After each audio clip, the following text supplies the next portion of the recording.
Modern India कर रहे हैं। अभी भी हम मॉडर्न इंडिया में जो ग्रोथ ऑफ इंडिया है, जो ग्रोथ ऑफ नेशनल मूवमेंट है, उसी पर हम लोग अभी भी काम कर रहे हैं। Let's understand it more detail of this issue then we proceed further.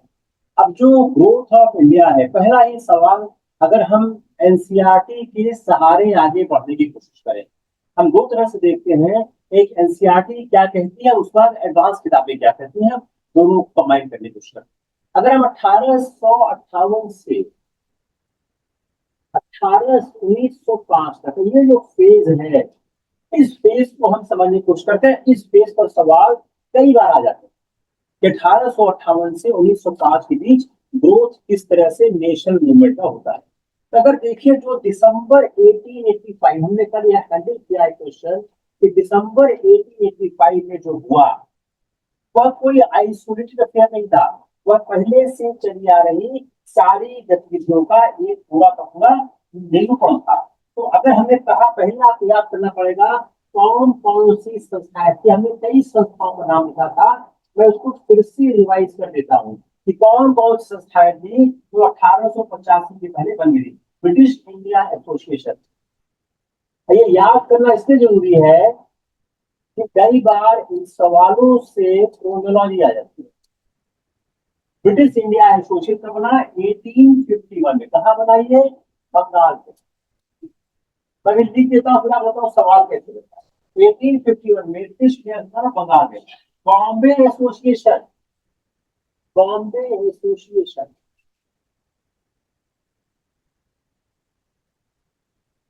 ये कब बना? 1852 में। किसने बनाया? दादा भाई, दादा भाई नौरोजी ने 1852 में बॉम्बे बनाया। East India association, east India association,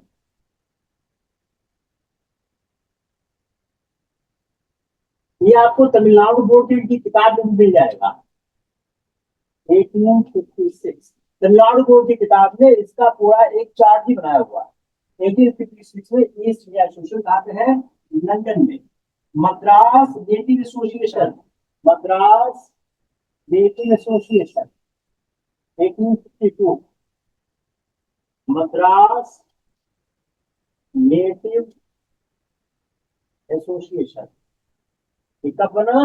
1852 में बना मद्रास नेटिव एसोसिएशन। पूना सावधी सभा,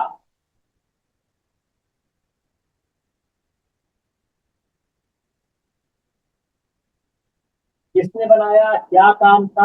हमने कल के लेक्चर में, पिछले लेक्चर में इसको एक्सप्लेन किया हुआ है। 1870। और अगला था मद्रास महाजन सभा, द मद्रास महाजन सभा।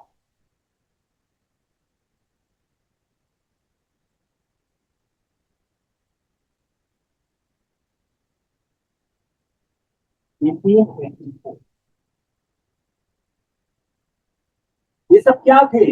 ये सब अर्ली पॉलिटिकल एसोसिएशन थे, कांग्रेस के बनने के पहले। अब जो हम, एक बड़ा प्रश्न ये है कि जो हमारा दिसंबर 1885 में, हम इस सवाल को हम क्यों कर रहे हैं कि दिसंबर 1885 जब कांग्रेस फॉर्म होती है, जिसमें डब्ल्यू सी बनर्जी अध्यक्ष होते हैं और 72 डेलीगेट्स पार्टिसिपेट करते हैं, यह क्या थी? यह भारतीयों के द्वारा एक स्ट्रगल की शुरुआत यहां से होती है। अगर यह सवाल आ जाए कि what help the growth of national sentiments, पहला सवाल क्या है? व्हाट, चलिए फिल्म का सवाल देखते हैं। What help the growth of national sentiment.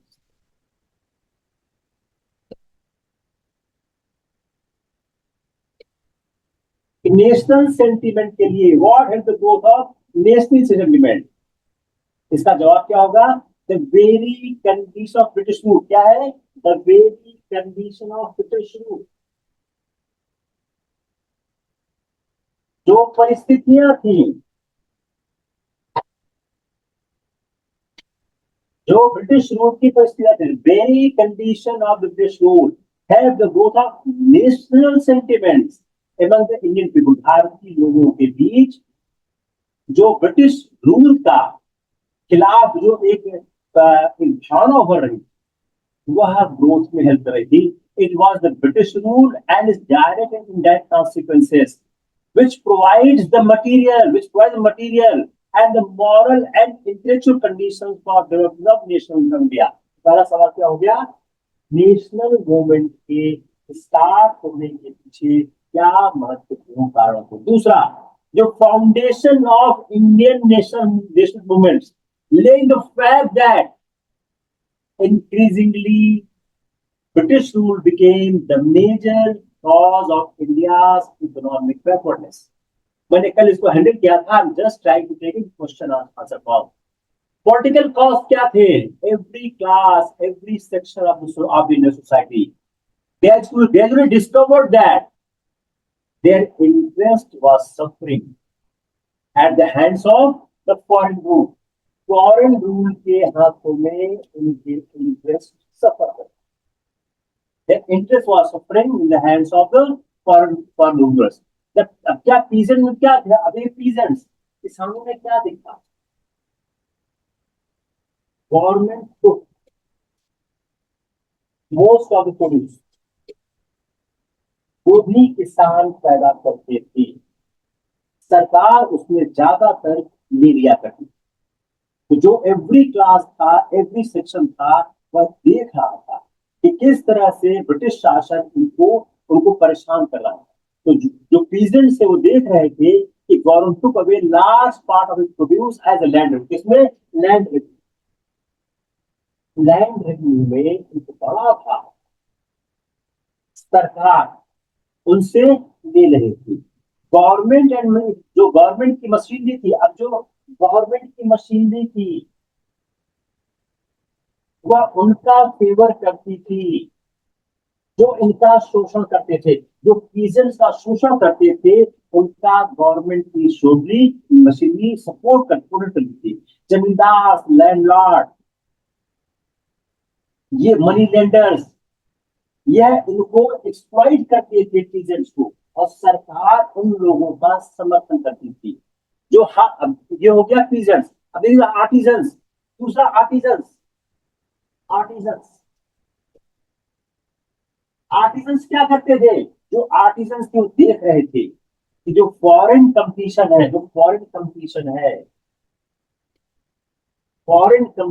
में जो विदेशी प्रतिस्पर्धा है उसमें सरकार उनका साथ देती है जो बाहर से आते थे. तो जो एक ग्रीवांस था, वर्कर्स क्या देख रहे थे?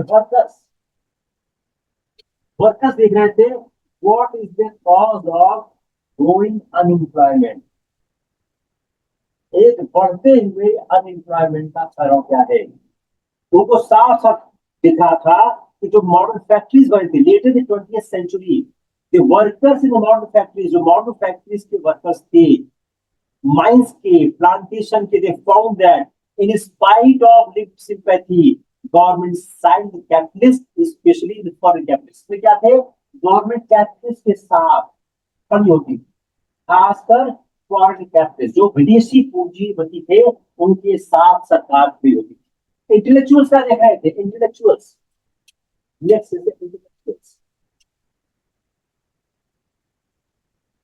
इंटेलेक्चुअल्स के भी अपने ग्रीवांस थे.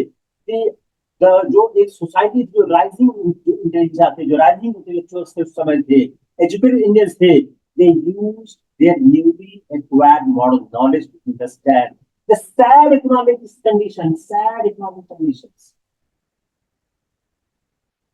जो भारत में दुखद आर्थिक कंडीशंस थी, दुखद आर्थिक स्थिति, वह अपने न्यूली एक्वायर्ड मॉडर्न नॉलेज से समझ रहे थे. जो 1857 की क्रांति के समय जो बुद्धिजीवी वर्ग, जो बौद्धिक वर्ग अंग्रेजों के साथ खड़ा हुआ था, सपोर्ट किया था, वह भी डिसअपॉइंट होने लगा, वह भी दुखी होने लगा. He also being disappointed, seeing the condition prevailing in India. They found that British policy India British capitalist है। उन्होंने क्या बोला कि जो ब्रिटिश पॉलिसी है इंडिया में, जो इंडिया में ब्रिटिश पॉलिसी है, it is guided by the capitalist. जो ब्रिटेन के कैपिटलिस्ट है उनके द्वारा गाइड हो रही है। और इकोनॉमिक बैकवर्ड में क्या है, पॉलिटिकल एजुकेटेड इंडियंस, जो पॉलिटिकली एजुकेटेड इंडियंस थे, politically educated Indians,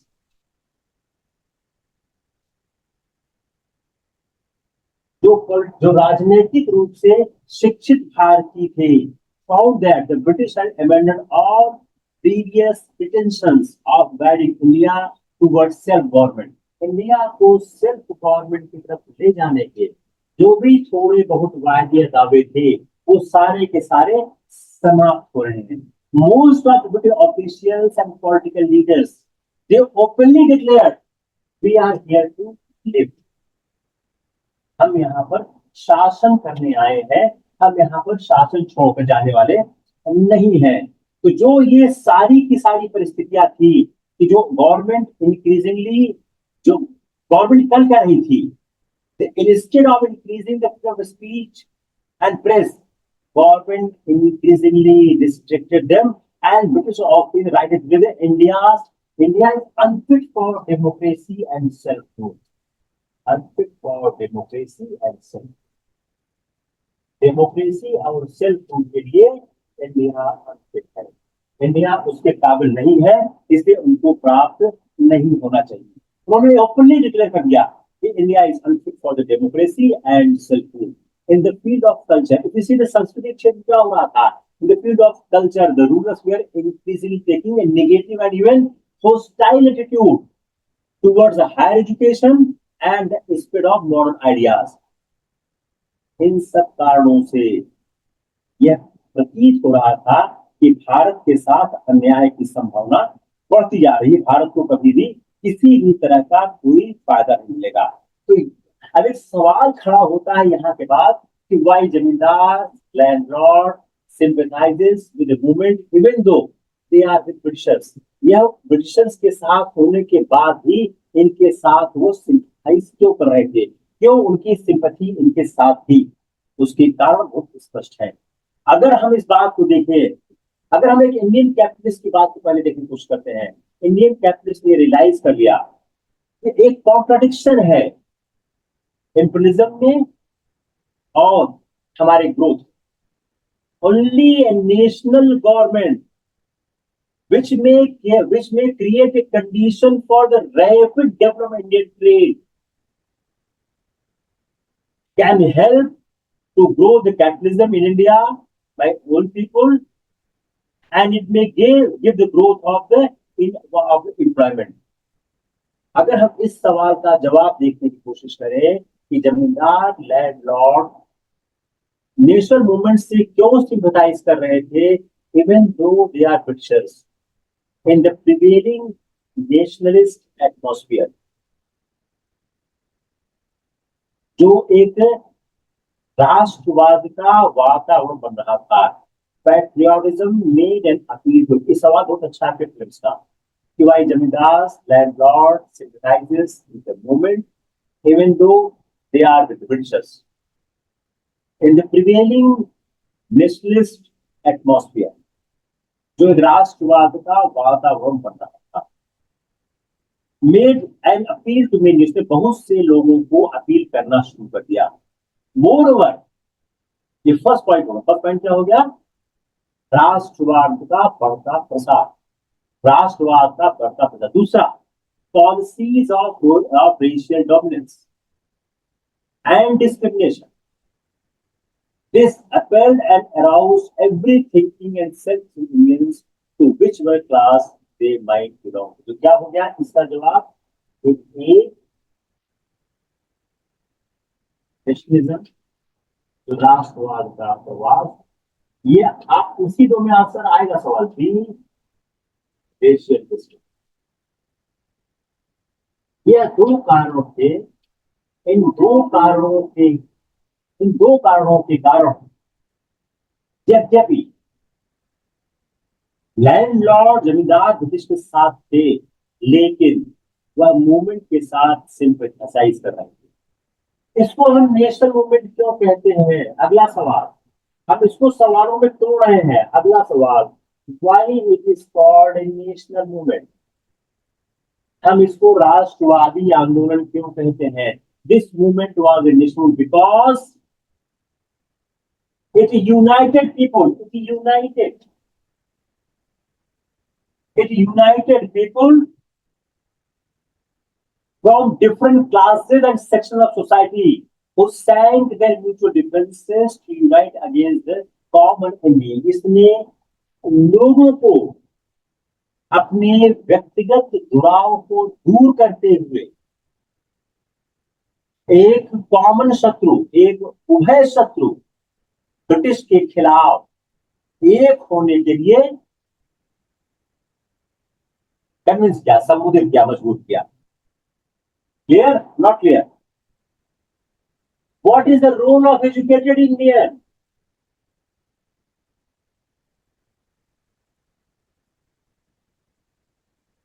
Educated Indian का रोल क्या है? What is the role of educated Indians? Educated Indians the first to feel the humiliation. Why? They are the first. They were first to feel humiliation. British शासन के आतंक से, British शासन के कारण एजुकेटेड इंडियंस थे जो फर्स्ट फॉरेन, जो ह्यूमिलिएशन, फॉरेन सब्जुगेशन, ब्रिटिश दासता के कारण, ब्रिटिश दासता के कारण अपमान झेलने वाला सबसे पहला वर्ग कौन सा था? That is the educated Indian. By becoming modern their thinking, they are acquired the ability to study the evil effect of foreign rule, study the evil effect of foreign rule. ये फॉरेन रूल के जो evil effect थी उसकी study करने में सफल हो सके. They were inspired by the dream of a modern, strong, prosperous and united India. इनका ड्रीम था कि मॉडर्न और एक प्रॉस्परस इंडिया भारत होना चाहिए. तो इसलिए जो एजुकेटेड इंडियंस थे, इन्होंने सबसे पहले आंदोलन को आगे बढ़ाने की कोशिश की. इस बात को बहुत अच्छी तरह समझने की आवश्यकता है. It was not the modern educational system that created the national movement, which was the product of the conflict of interest between India and Britain. This system only enabled the educated Indians to imbibe Western thought and thus to assume the leadership of the national movement and give it a democratic and modern direction. तो ये समझने की आवश्यकता है कि national movement का modern thought को जानने और समझने के बाद एजुकेटेड इंडियन ने वेस्टर्न थॉट को इम्बाइब किया और उन्होंने एक लीडरशिप एज्यूम की और एक डेमोक्रेटिक मॉडर्न डायरेक्शन देने का प्रयास किया. तो मॉडर्न एजुकेटेड, आप क्या लिखेंगे? Modern educated system, that will copy. Modern educated system only enabled to imbibe Western thought and thus to assume the leadership. आप इसको पी का क्वेश्चन बनाने की कोशिश करिएगा. दूसरा इंपॉर्टेंट पार्ट, जो उन्होंने क्या किया, मॉडर्न एजुकेटेड सिस्टम का क्या रोल था. अगर हम इसको और समझने की कोशिश करें, in fact in schools and colleges the authorities tried to inculcate these notions to docility and submission to foreign rule. Nationalist ideas were a part of general instead of modern ideas. जो modern ideas थे उसमें जो nationalist ideas थे, जो राष्ट्रवादी विचारधारा थी, वह राष्ट्रवादी विचारधारा व्यक्तियों के बीच प्रवेश करने लग गई. जो मॉडर्न आइडियाज थे, तो अगर हम इसको आसानी समझने की कोशिश करिए Correct? The schools and colleges, the authorities try to inculcate notions of docility and civility of foreign rule. वो चाहे वो जो स्कूल कॉलेज थे उसमें वो सिखा रहे थे कितना अच्छा फॉरेन रूल है, लेकिन जो national ideas were a part of the general spirit of the modern ideas, उसके पार्ट हो गए थे। अगर हम और अदर एशियन कंट्रीज देखें, China, Indonesia, all over Africa, modern और नेशनल जो आइडियाज थे spread even though modern schools and colleges existed on a much smaller scale। तो आप ये कह सकते हैं कि अगर अगर स्कूल्स कॉलेजेस नहीं हुए होते तो भी यह सिस्टम फ्लोरिश करता, क्योंकि लोगों ने इसको समझना शुरू कर दिया था। रोल ऑफ इंग्लिश एजुकेशन मैंने बड़े डिटेल में बताया था कि रोल ऑफ इंग्लिश एजुकेशन का क्या फर्क है और किस तरह से उसकी आवश्यकता पड़ी।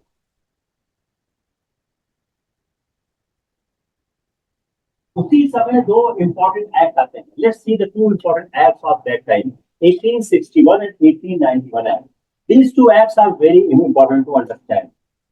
Impact of Indian Council Act of 1861 and 1892। जो हमने अब अपने पहले लेक्चर पढ़ाया है 1861 के एक्ट में क्या है, 1861 act. Let's proceed a bit further।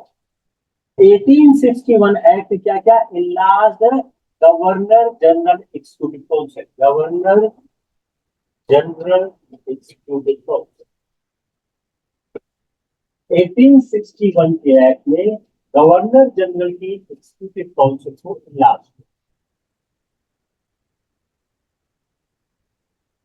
क्यों, for the purpose of making loss.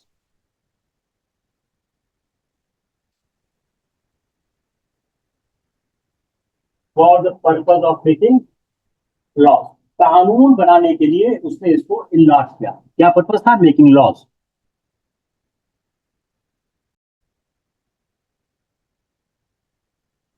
Eighteen sixty one के एक्ट में क्या किया, इसने इनलॉज किया governor council for the purpose of making loss. तो जो गवर्नर जनरल क्या कुड ऐड 6 to 12 मेंबर्स, क्या कर सकता है, 6 to 12 members.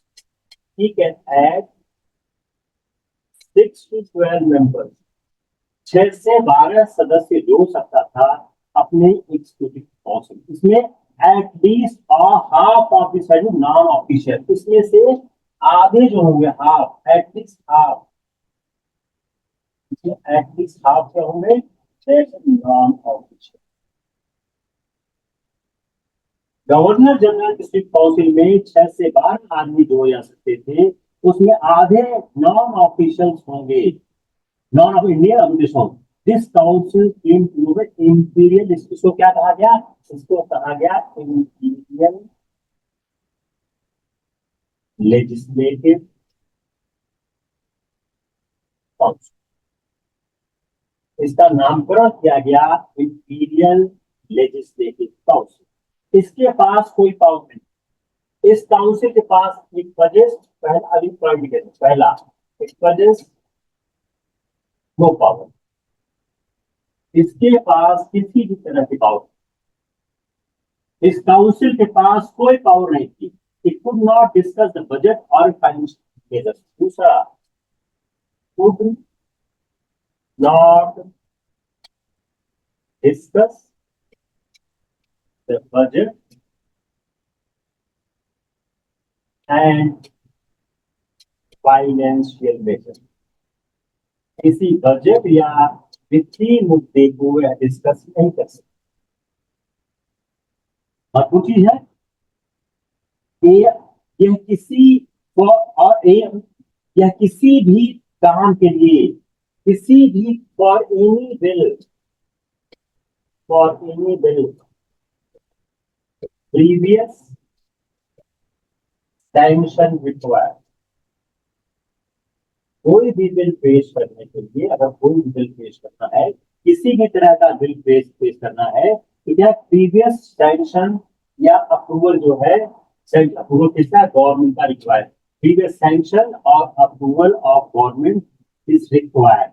It could not discuss the action of the administration, could not discuss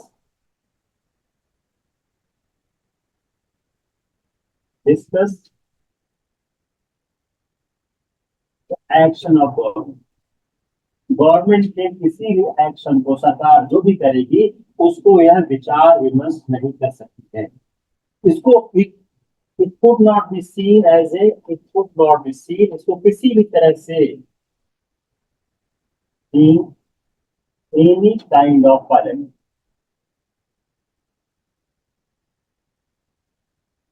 इसको किसी भी तरह से एक पार्लियामेंट के रूप में नहीं देखा जा सकता था even for the most elementary times.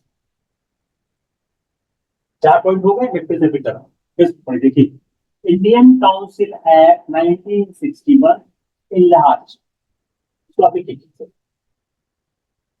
Indian council act 1861 enlarged governor general councils for the purpose of making laws in which capacity it was known as the Imperial Legislative Council। इस चूंकि यह लार्ज की गई for making laws, इसलिए इसको कहा गया imperial legislative council.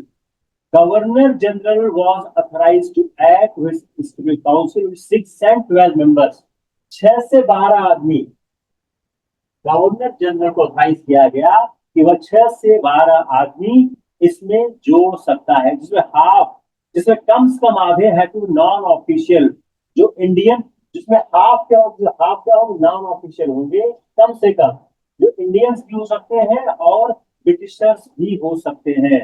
The imperial जो council possess no real power, it's possess no real power, इसके पास कोई वास्तविक शक्ति नहीं थी। And should not be seen as a sort of parliament, जो किसी तरह का पार्लियामेंट रूप में देखा नहीं जाना चाहिए। It is merely advisory body. It was merely an advisory body. यह मात्र एक परामर्शदात्री संस्था के रूप में देखी जा सकती है। It may be seen only as an advisory. It could not discuss any important measure. यह किसी महत्वपूर्ण काम पे बहस नहीं कर सकती थी। And no financial measure at all without the previous approval of government. Government के अप्रूवल के पहले वह किसी भी तरह का कोई डिस्कशन नहीं कर सकती थी। It had no control over budget, no control over budget, इसका बजट के ऊपर कोई कंट्रोल नहीं था। It has no control over, इसका बजट के ऊपर किसी भी तरह का कोई कंट्रोल नहीं था। It could not discuss the action of administration, वह एडमिनिस्ट्रेशन के एक्शन को, गवर्नमेंट के एक्शन को किसी भी तरह से डिस्कस नहीं कर सकता था। The member could not even ask the question about it. Even the members could not ask the questions. Members could not ask the questions. जो इस लेजिस्लेटिव काउंसिल के सदस्य थे, यह सवाल भी नहीं पूछ सकते थे, यह डिस्कस नहीं कर सकते थे, सवाल नहीं पूछ सकते। अगर हम एक आसान भाषा में कहें तो legislative council had no control, it has legislative council आज के संसद की तरह नहीं था जहां पे संसद का पूरा कंट्रोल है एग्जीक्यूटिव पे। जैसे काउंसिल हैज नो कंट्रोल, इनका कोई कंट्रोल नहीं था, no control over executive. Legislative council का एग्जीक्यूटिव पर किसी भी तरह का कोई भी कंट्रोल नहीं था। ए बिल पास बाय इट, अगर कोई काउंसिल बिल पास करेगी वह एक्ट कब बन सकता है? A bill pass by to become an act till it was approved by the governor general. Governor general अगर कोई उन्होंने बिल पास किया तो हम क्या कहना चाह रहे हैं? This council had no control over the executive, moreover no bill pass by it could become an act till it was approved by the governor general। सबसे महत्वपूर्ण क्या है? Secretary of state, secretary of state. इसके बाद क्या है? Secretary of state. Governor general के approval के बगैर कोई भी बिल एक्ट नहीं बन सकता। और सबसे बड़ी बात क्या है, जो सेक्रेटरी ऑफ स्टेट है, could disallow any of its act, could disallow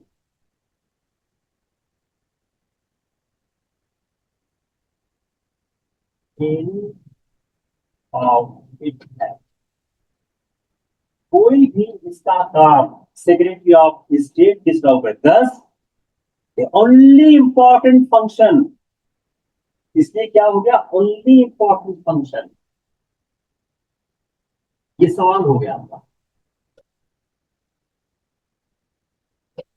only important function, इसका एकमात्र काम क्या रह गया, लेजिस्लेटिव काउंसिल का एकमात्र काम क्या है, डिक्टो official measures and to give them the appearance of having been passed by legislative body, to give an official approval of the action of government. ये सवाल होगा, चलिए ये सवाल होगा। व्हाट क्वेश्चन, सवाल क्या हो गया,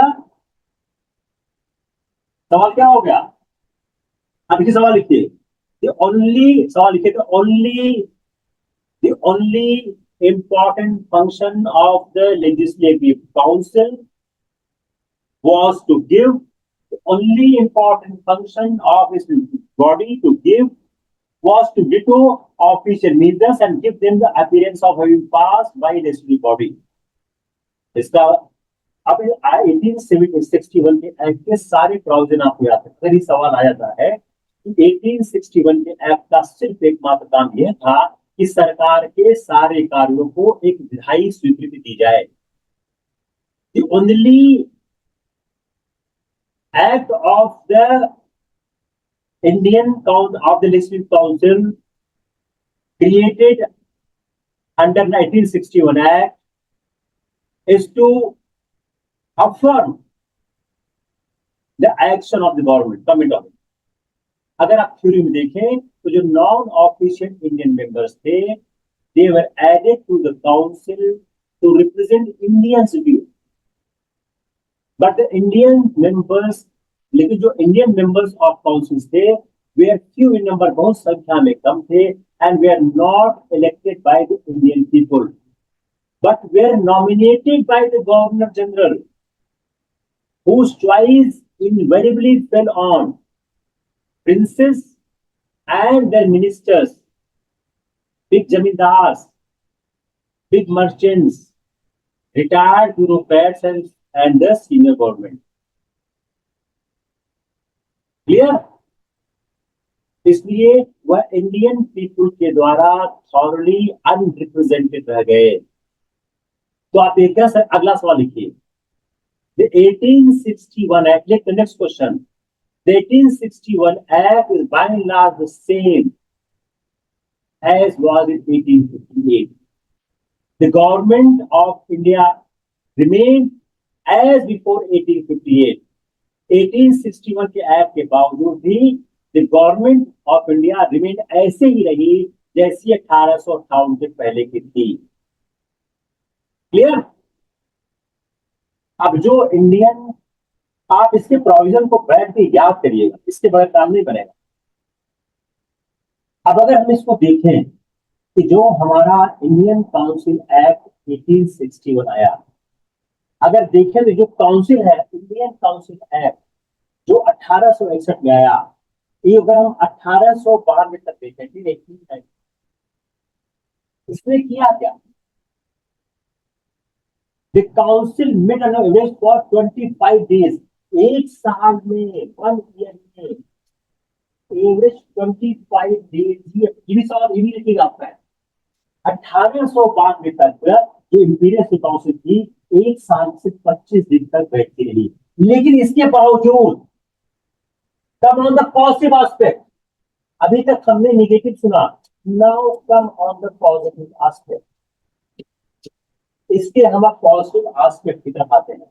इसका धनात्मक पक्ष क्या क्या था, क्या क्या धनात्मक पक्ष हुआ इस 1861 के एक्ट का, इसका धनात्मक पक्ष क्या क्या था, हम लोग उसको देखने का प्रयास करते हैं। कोई भी ऐसा कार्य नहीं होता है जो पूरी तरह से नकारात्मक हो। सारे कार्यों में कुछ न कुछ धनात्मक होता है। तो जो 1861 का अधिनियम था, 1861 के अधिनियम के धनात्मक पक्ष क्या क्या थे, आते हैं कुछ बातें।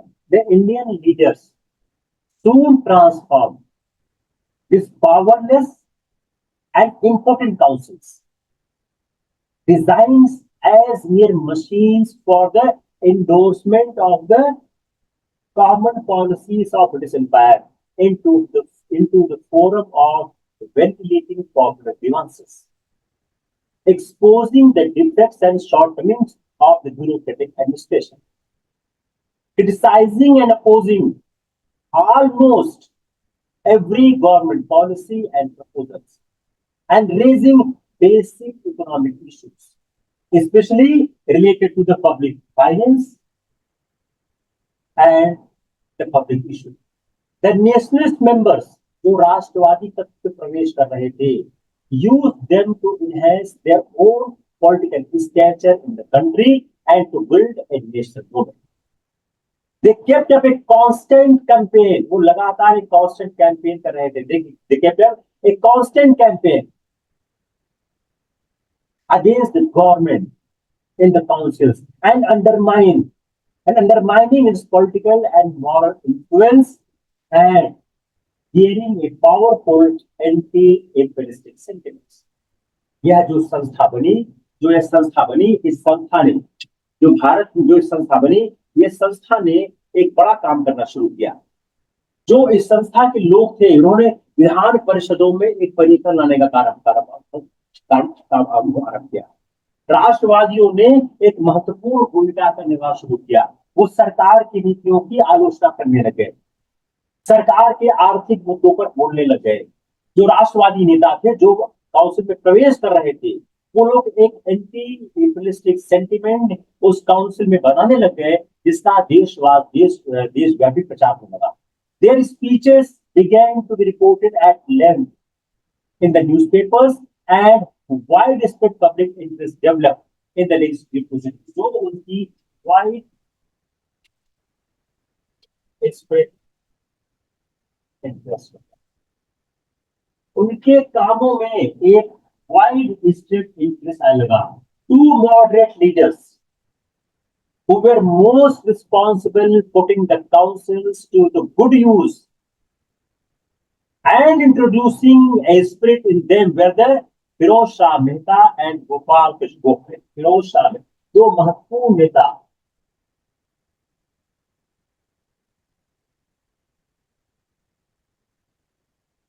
जिन्होंने जान फूकी इस संस्था में। वो कौन थे? Gopal Krishna Gokhale and Pherozeshah Mehta. Pherozeshah Mehta was one of the founders of the Bombay Presidency Association. Mehta's first major intervention in the Imperial Legislative Council came in January 1895. जनवरी 1895 में उनका एक इंटरेस्टिंग फैसला आया, जब पुलिस एक्ट का अमेंडमेंट हुआ। पुलिस एक्ट के amendment के समय जो पुलिस एक्ट था, पुलिस एक्ट ऑफ 1861, उसके अमेंडमेंट में फिरोज शाह मेहता ने इंटरवेंशन किया। और मेहता हैज पॉइंटेड आउट, उन्होंने बताया, the measure was an attempt to convict and punish individuals. Measure was to punish and convict the individuals without a judicial trial under the garb of preserving law and order. Mehta ने इस बात को कहा, यह जो act लाया जा रहा है, इसका एकमात्र लक्ष्य है कि निर्दोष लोगों को दंड दिया जाए कानून और व्यवस्था की स्थापना के नाम पे। In another speech, commencing on the official desire to transfer the public funds from higher to primary education, Mehta ने इस बात का आर्गुमेंट किया कि जो ब्रिटिश शासन की जो एक बहुत ही अमीरी की लाइफ स्टाइल है, और जो ब्रिटिश शासन के लोग लग्जरियस लाइफ कर रहे हैं, उस एक्सपेंडिचर को काट दिया, उस एक्सपेंडिचर को हटा के प्राइमरी और हायर दोनों एजुकेशन में खर्च किया जा सकता है। तो मेहता के ये दो महत्व, आप सुनिए मेहता के तो ये महत्वपूर्ण, अगर आपको इंस्टेंस लिखना हो आपको हेल्प करेगा। कई बार उस पर सवाल आते हैं आपके आपके कोर्स में सिलेबस है, वो है पर्सनालिटीज एंड इवेंट्स। तो पर्सनालिटीज में इशू आ रहा है। Gokhale who has made already his marks as a secretary of Poona साधु, सवाल आ चुका है कि पूना साधु सभा का सेक्रेटरी कौन था। तो गोखले जो पूना साधु सभा के सेक्रेटरी थे और सुधारक के लीडर थे। तो गोखले का संबंध किससे किससे हो गया? पूना साधु सभा के सचिव से और सुधारक के लीडर थे। in 1897 as a witness in the London before the Royal Commission of Expenditure in India, Gokhale showed tremendous spark to prove a more than worthy successor of Mehta. जब रॉयल कमीशन में एक witness के London गए, उन्होंने बहुत अच्छे भाषण अपने दिए, बहुत अच्छे पॉइंट प्रस्तुत किए एक्सपेंडिचर के लिए। Royal commission of expenditure India, the first budget speech, जो पहली बजट स्पीच थी गोखले की 26 मार्च 1902, in which he has criticized the government on the issue of surplus budget. Surplus budget के इशू पे उन्होंने गवर्नमेंट को क्रिटिसाइज किया। ये सरप्लस बजट किस समय आ रहा है? The surplus is coming in the time of serious depression and suffering constituted wrong to the community. जब समाज में गरीबी है, समाज में अभाव है, डिप्रेशन चल रहा है, आर्थिक स्थिति ठीक नहीं चल रही है, उस समय अगर सरप्लस बजट आ रहा है तो दिखा रहा है कि सरकार कितनी निर्मम है। The key note of his speech was the poverty of the people. उनका जो की नोट स्पीच था वो पॉवर्टी ऑफ द पीपल था। He came to the conclusion that the material condition of mass of the people, जो एक हमारा व्यापक जन समुदाय है, उसका जो मटेरियल कंडीशन है वह लगातार डिटीरिएट कर रहा है। It is deteriorating continuously, and that the phenomenon was the saddest in whole range of economic history of world. यह जो लगातार आर्थिक हालात खराब हो रहे हैं, यह विश्व के इतिहास में सबसे दुखद है। He showed that how land revenue and the salt tax had been going up even in the drought, in the times of a drought and famine. अकाल और सूखे के समय भी भू राजस्व और नमक कर लगातार ऊपर जा रहे, लगातार बढ़ते जा रहे हैं। उन्होंने इस बात की मांग की कि ask for the reduction of these two tax, land revenue and salt tax, and for raising the minimum level of income liable to the income tax to ₹1000 so that the lower middle classes would not be harassed. He condemned the large expenditure on the army and territorial expansion beyond Indian frontiers and demanded greater expenditure on education and industry instead. उन्होंने मांग की, उन्होंने condemn किया जो army पर बहुत expenditure हो रहा है और आर्मी इंडियन फ्रंटियर के बाहर जा रही है। उन्होंने यह मांग की कि इसके बजाय आप ज्यादा खर्चा करो एजुकेशन पे और इंडस्ट्री पे। अब आप यहां तक क्या करेंगे? प्रारंभिक राष्ट्रवादियों की भूमिका को लिखते समय अगर आप इन तथ्यों का जिक्र अपने उत्तर में करेंगे, आपको बहुत अच्छा अंक प्राप्त होगा। अब दूसरा एक्ट आता है Indian council act 1890। Hope you understanding it, how you will deal A question जहां आपको मार्क्स अच्छे मिले, मार्क्स ज्यादा मिले। रूटीन मार्क्स पे बहुत, रूटीन आंसर को बहुत से मार्क्स नहीं मिलते हैं।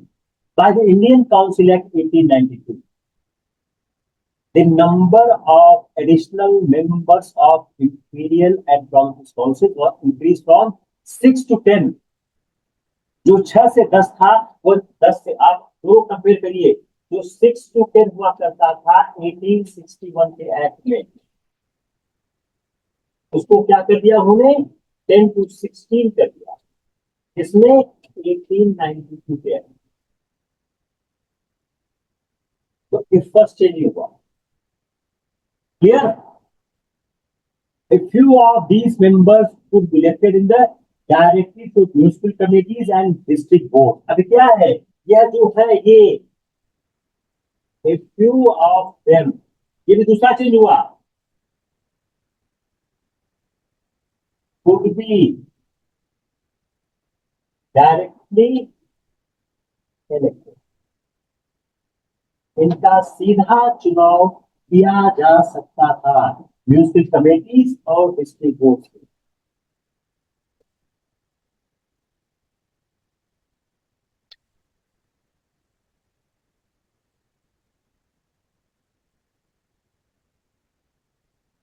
ये हो गया दूसरा चेंज। समान थर्ड चेंज फिर हुआ ना, लेकिन ऑफिशियल मेजोरिटी रिटेन रही। ऑफिशियल मेजोरिटी रिटेन, लेकिन जो ऑफिशियल मेजोरिटी रही वह रिटेन रही, वो हटाई नहीं गई। Members given the right to discuss annual, तीसरा चौथा right to discuss annual budget.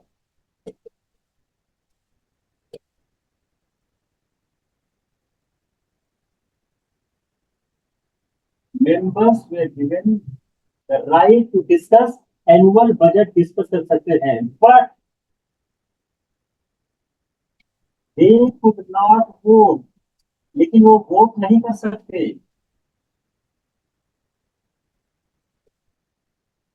वो बजट पे डिस्कस कर सकते हैं, but they could not vote और and nor move a motion to amend, nor can move a motion to amend. न तो उसके बाद वोट दे सकते हैं, न ही वह कोई मोशन कर सकते हैं कि वह उसको अमेंड कर सके। नेक्स्ट, पांचवा, they could not they could also ask questions but not supplementary। Can ask question, वो सवाल पूछ सकते हैं, but could not ask supplementary, पूरक प्रश्न नहीं पूछ सकते हैं वो। वह प्रश्न पूछ सकते हैं पर वह सप्लीमेंट्री क्वेश्चन नहीं पूछ सकते हैं। और टू डिस्कस आंसर, और जो आंसर दिया जाएगा, and also could not discuss the answer.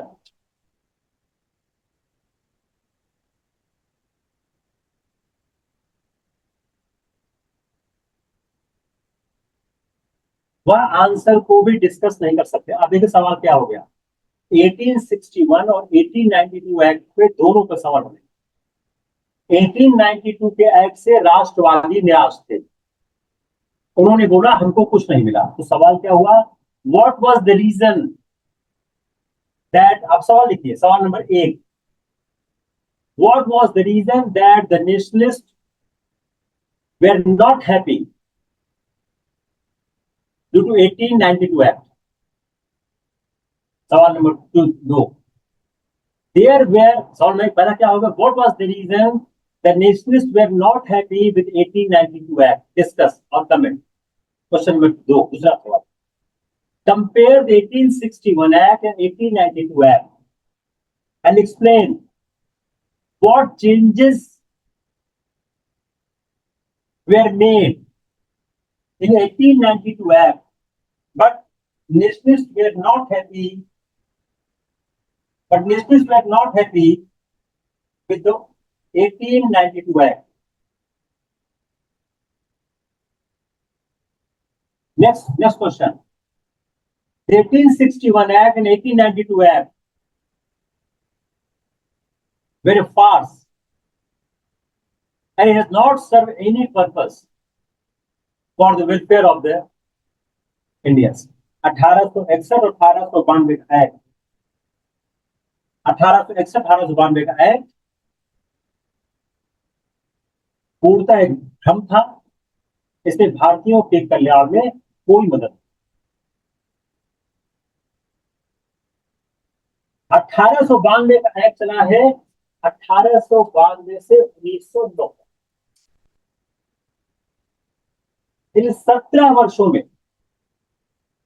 एक साल में 13।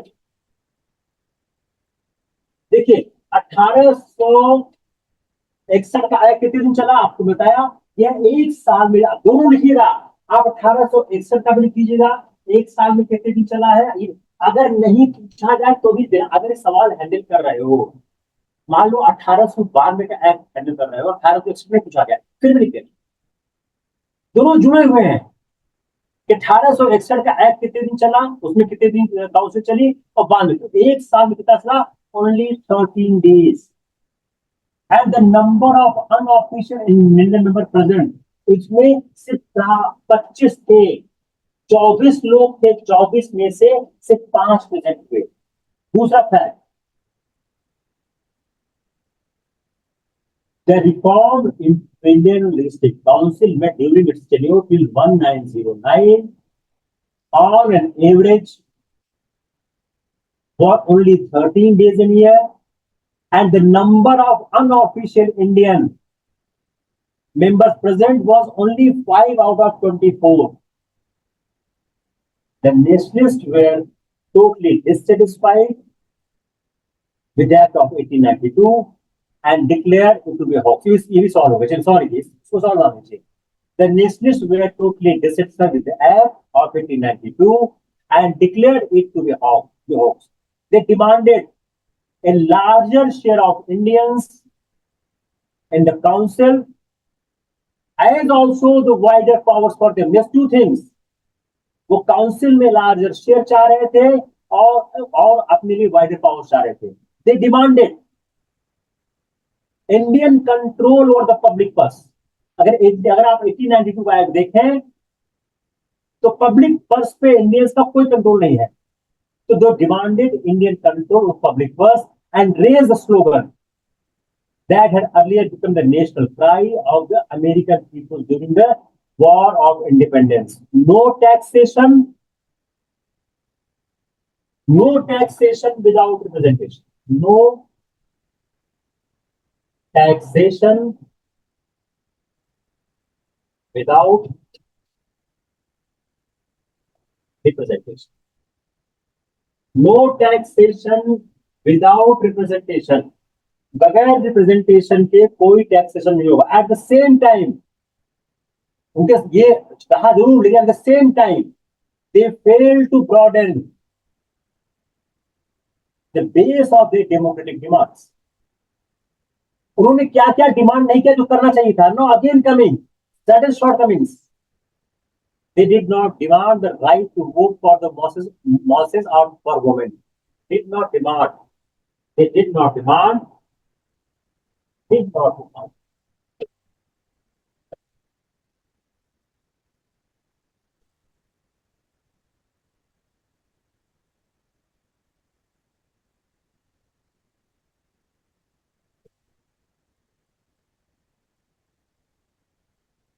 महिलाओं और सामान्य जन के वोट की डिमांड नहीं किया।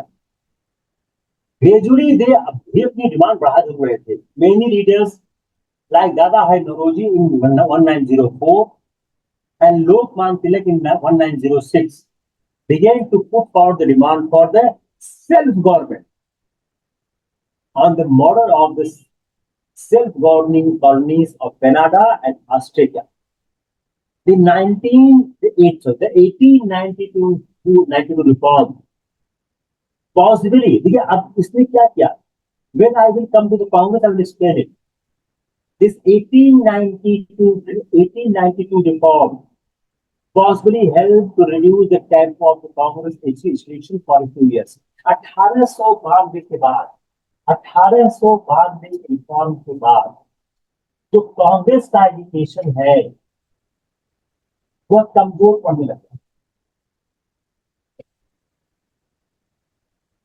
कांग्रेस का जो एजुकेशन है 1800 के रिफॉर्म के बाद, 1892 के रिफॉर्म बाद कमजोर पड़ने लग गया। क्यों? With a number of prominent leaders finding their way into a provincial and imperial councils.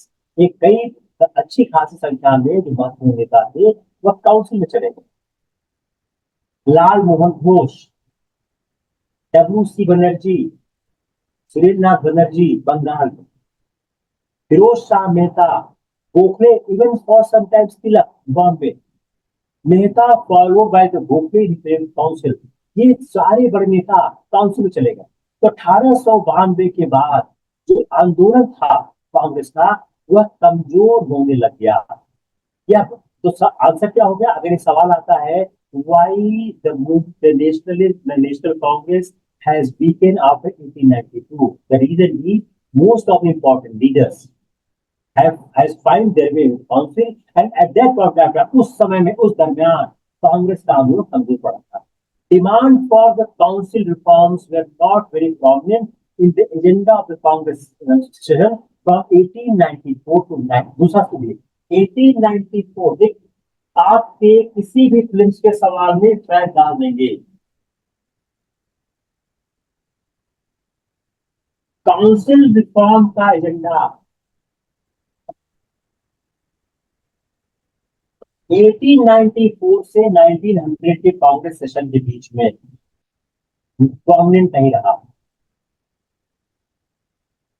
यह बिल्कुल प्रोमिनेंट, लेकिन यह जो इफेक्ट था कि कांग्रेस कुछ समय तक कमजोर पड़ी थी, it was short lived. The same year saw the first string of extremism. उसी समय इस दौरान में हम हम चरमपंथी घटनाओं को देख लेते हैं।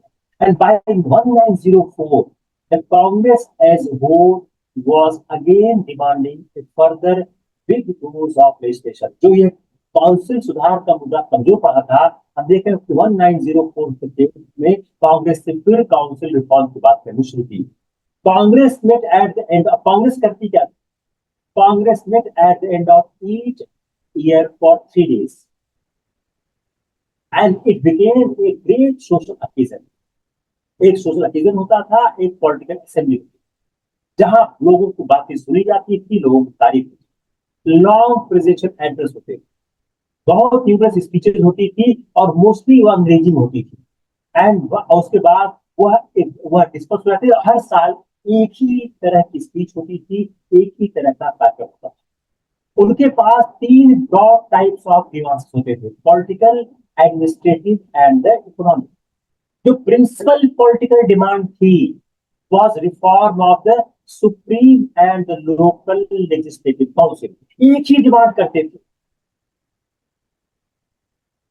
कि जो सुप्रीम और लोकल लेजिस्लेटिव काउंसिल है उसको रिफॉर्म किया जाए, उसको ग्रेटर पावर दी जाए, बजट पर डिस्कशन का अधिकार दिया जाए, लेजिस्लेटिव काउंसिल को रिप्रेजेंटेटिव बनाया जाए, जिसमें कुछ लोकल बॉडी से इलेक्टेड लोग शामिल हो, जैसे चैम्बर ऑफ कॉमर्स से, यूनिवर्सिटी से और डिस्ट्रिक्ट बोर्ड से।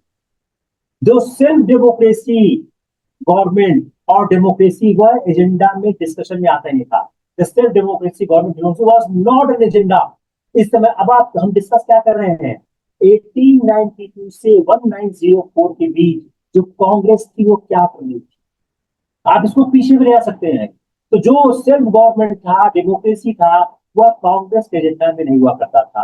एमंग द एडमिनिस्ट्रेटिव रिफॉर्म्स, जो एडमिनिस्ट्रेटिव रिफॉर्म्स की बात करते थे, तो जो मेनली क्या करते थे, Indianisation of the services to simultaneous ICS examination England and India.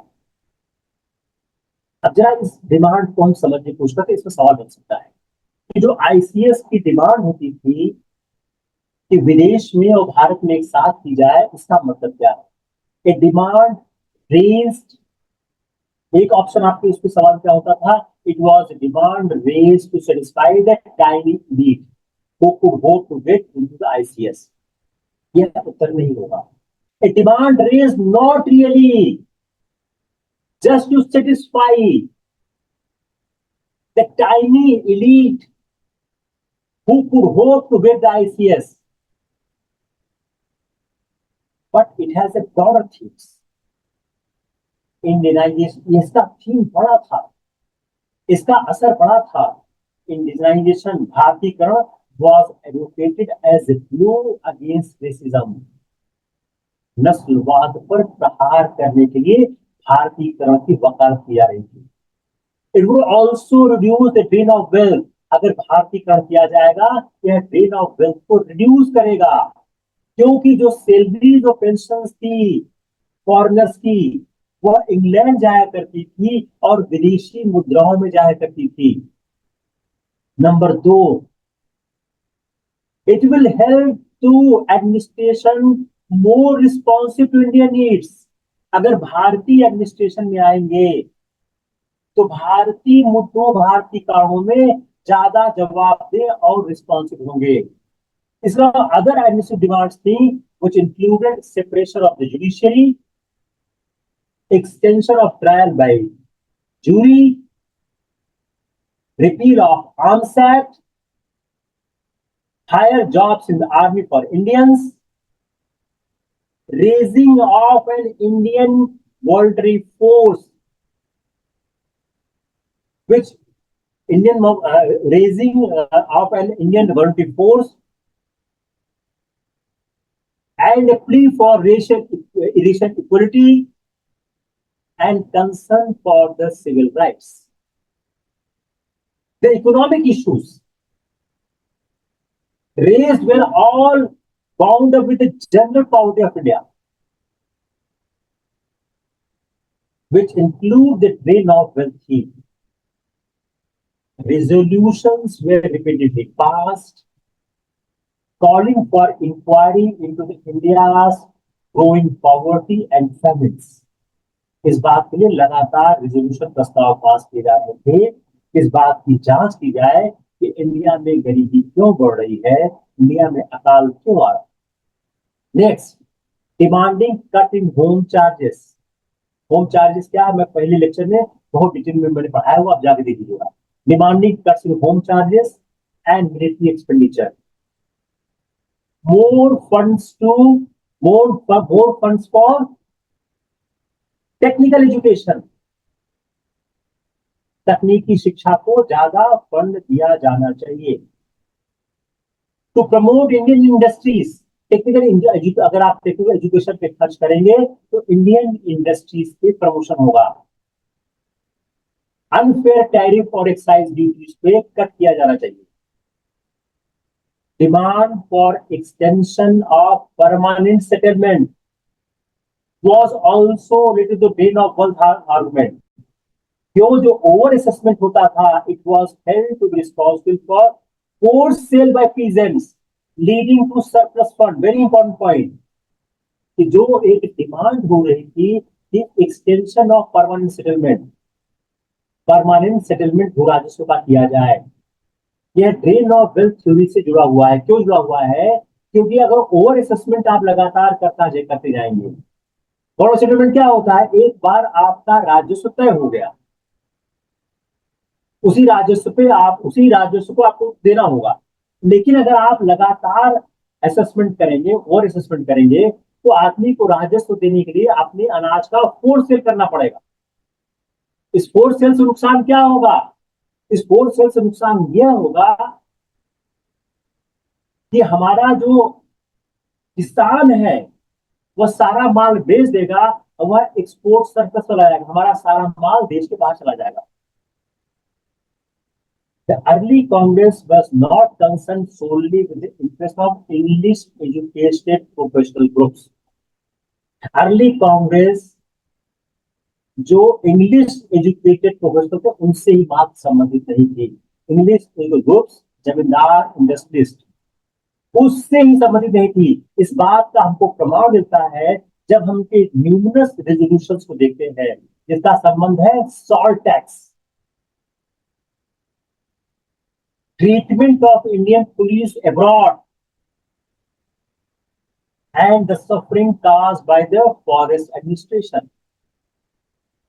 Resolution condemning forest laws were passed every year 1891 से 1895 तक, हर साल एवरी ईयर रेजोल्यूशन पास किए गए जिसमें फॉरेस्ट लॉज को कंडेम किए गए। इंडियन एसोसिएशन जो संस्था थी launched a campaign exposing the horrors of endangered labors in Assam tea garden in late 1880s।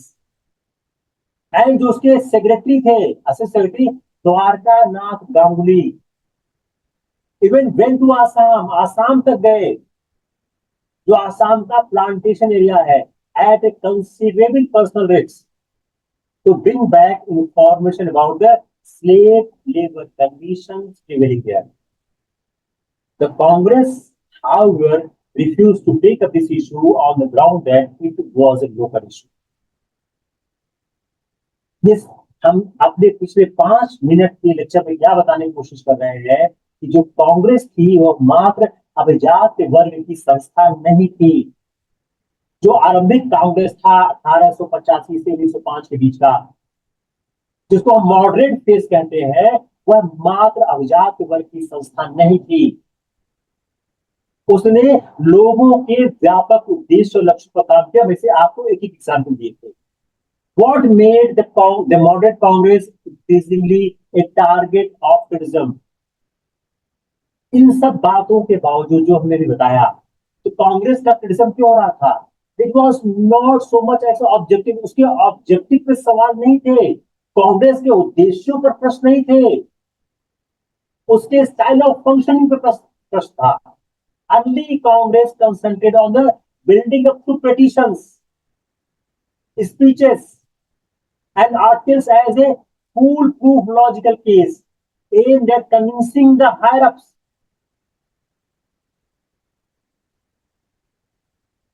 लेकिन जो वह पिटीशंस दे रही थी वो मात्र ब्यूरोक्रेट्स को ही नहीं दे रही थी, वह एक लिबरल माइंडेड पब्लिक ओपिनियन को प्रभावित करने का प्रयास कर रही थी।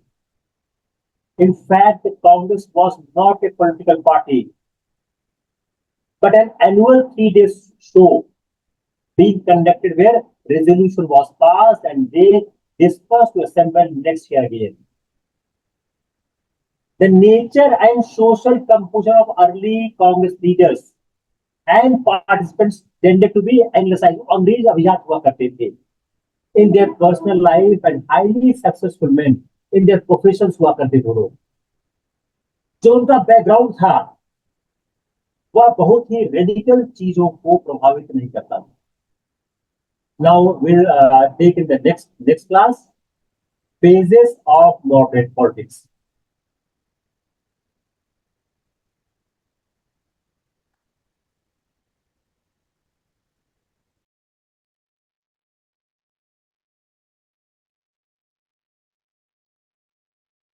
अठारह सौ अट्ठावन से 1905 लार्जली एक मॉडरेट पॉलिटिक्स चली।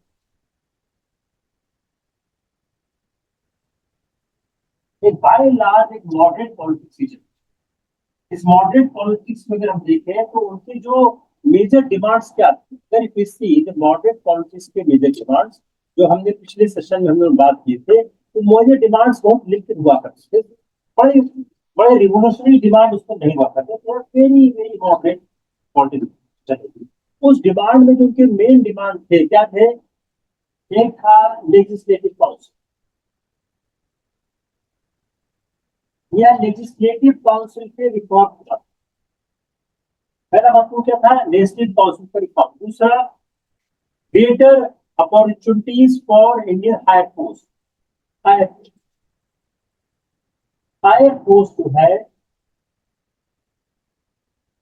इंडियंस को मिले, इसके ज्यादा से ज्यादा अवसर प्राप्त होने चाहिए। तो greater opportunities for Indians in higher post by holding the ICS examination in India and England together. मैंने उसको एक्सप्लेन किया इसका निहितार्थ क्या था, ऐसा वो क्यों करना चाहिए। तीसरा, separation of power.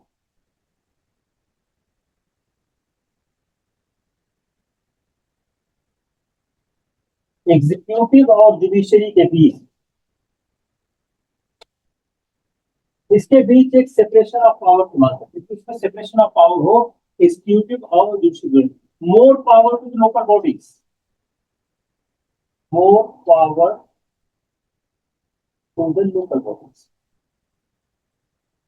Local bodies को ज्यादा से ज्यादा शक्ति प्राप्त हो, ज्यादा शक्तियां उनको दी जाए। Reduction of land revenue and protection of peasants from the unjust land law. Reduction of land revenue, land revenue reduction और पीजेंट प्रोटेक्शन, किसानों को लैंडलॉर्ड से प्रोटेक्शन प्राप्त हो जाए, abolition of salt tax and sugar duty, abolition of salt tax and sugar duty, जो sugar duty थी, जो शुगर की जो एक टन था और सॉल्ट टैक्स था, उससे रिडक्शन प्राप्त हो, reduction of spending on army, reduction on spending on army, जो सेनाओं पर खर्च हो रहा था उस खर्च में कमी की बात कर रहे थे, freedom of speech and expression, ये इनकी मेन मांगे थी।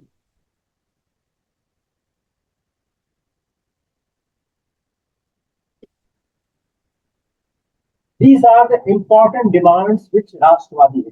अब अगर हम देखें जो राष्ट्र मॉडरेट पॉलिटिक्स फेस क्या थे, तो जो ब्रॉड पैटर्न था कांग्रेस रेजोल्यूशन का remain on the whole same council, लेकिन हमने जैसे पिछले लेक्चर बताया जो काउंसिल रिफॉर्म्स था hardly figure 1890 to 1904, some concession had after all been obtained and Congress leaders were being elected to the new local and legislature, उसमें वो elect हो रहे थे, उनको कुछ कंसेशन प्राप्त हुए, लेकिन जो रिपीटेड रेवेन्यू पेमेंट्स थे, कॉटन एक्साइज का इशू था, यह लगातार फोकस में आ रहा था, जो इकोनॉमिक मैटर्स हैं वो लगातार प्रकाश में आ रहे थे।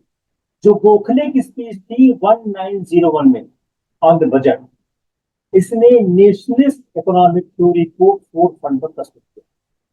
तो इंपीरियल लेजिस्लेटिव काउंसिल में फर्स्ट टाइम एक सवाल फिल्म का हो गया कि किसने नेशनलिस्ट इकोनॉमिक थ्योरी को first time imperial legislative council में प्रस्तुत किया। तो गोखले ने 1901 में जो नेशनलिस्ट इकोनॉमिक थ्योरी थी उसको इंपीरियल लेजिस्लेटिव काउंसिल में प्रस्तुत किया। इन 1899 1901 क्या हो गया, गोखले इंपीरियल लेजिस्लेटिव काउंसिल। 1899 का जो कांग्रेस सेशन था जिसको आरसी दत्त इसको प्रिसाइड किए, आरसी दत्त की अध्यक्षता में 1899 में जो कांग्रेस का सेशन हुआ उसमें रेजोल्यूशन पास हुआ जिसमें डिमांड की गई permanent fixation of revenue, ryotwari area में रेवेन्यू का परमानेंट फिक्सेशन किया जाए और सीलिंग ऑन जमींदारी रेंट। अगर हम मॉडरेट पॉलिटिक्स को देखें तो हम 3 फेज देखते हैं। पहला फेज है 1896 फर्स्ट फेज,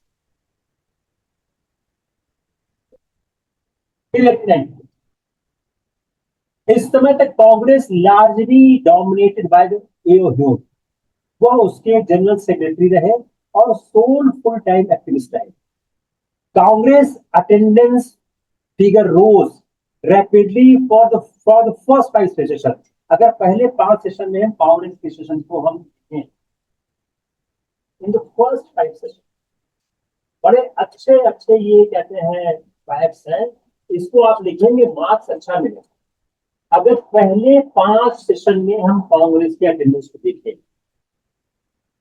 तो अगर हम देखते हैं तो 1885 से 1889 तक, 1885 के सेशन में 72 लोग थे जो 1900 से 2000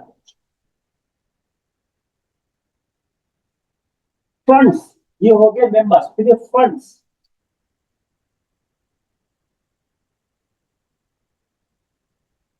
funds for the Madras session was raise, जो मद्रास सेशन हुआ उसमें जो फंड रेज हुआ टू मास कलेक्शन ₹5500 वो कलेक्ट हुए मास के द्वारा, जिसमें चार्ज किया गया 1 आना to 1 rupees from the 8,000 person, 8,000 लोगों ने, 8,000 लोगों ने छोटे छोटे अमाउंट, 1 आना से 1 रुपए तक देके 5500 रुपया हुआ। और फ्रॉम 8,000 रुपीज दूसरा 8,000 रुपया और इकट्ठा हुआ। कॉन्ट्रीब्यूशन क्या था? ₹2 to ₹13। ये फैक्ट महत्वपूर्ण क्यों है कि सामान्य जन भी पैसा दे रहे थे और बड़े लोग भी पैसा दे रहे थे। तो दो महत्वपूर्ण चीज देख रहे हैं हम कांग्रेस के पहले फेज में, 1885 से 89 के बीच में। लोग भी जुड़ रहे हैं और पैसा भी इकट्ठा हो रहा है। और ये फिगर क्या बोल रही है कि पैसा आम लोग भी दे रहे हैं। तो आम लोगों ने पैसा दिया और पैसे वालों को पैसा दिया।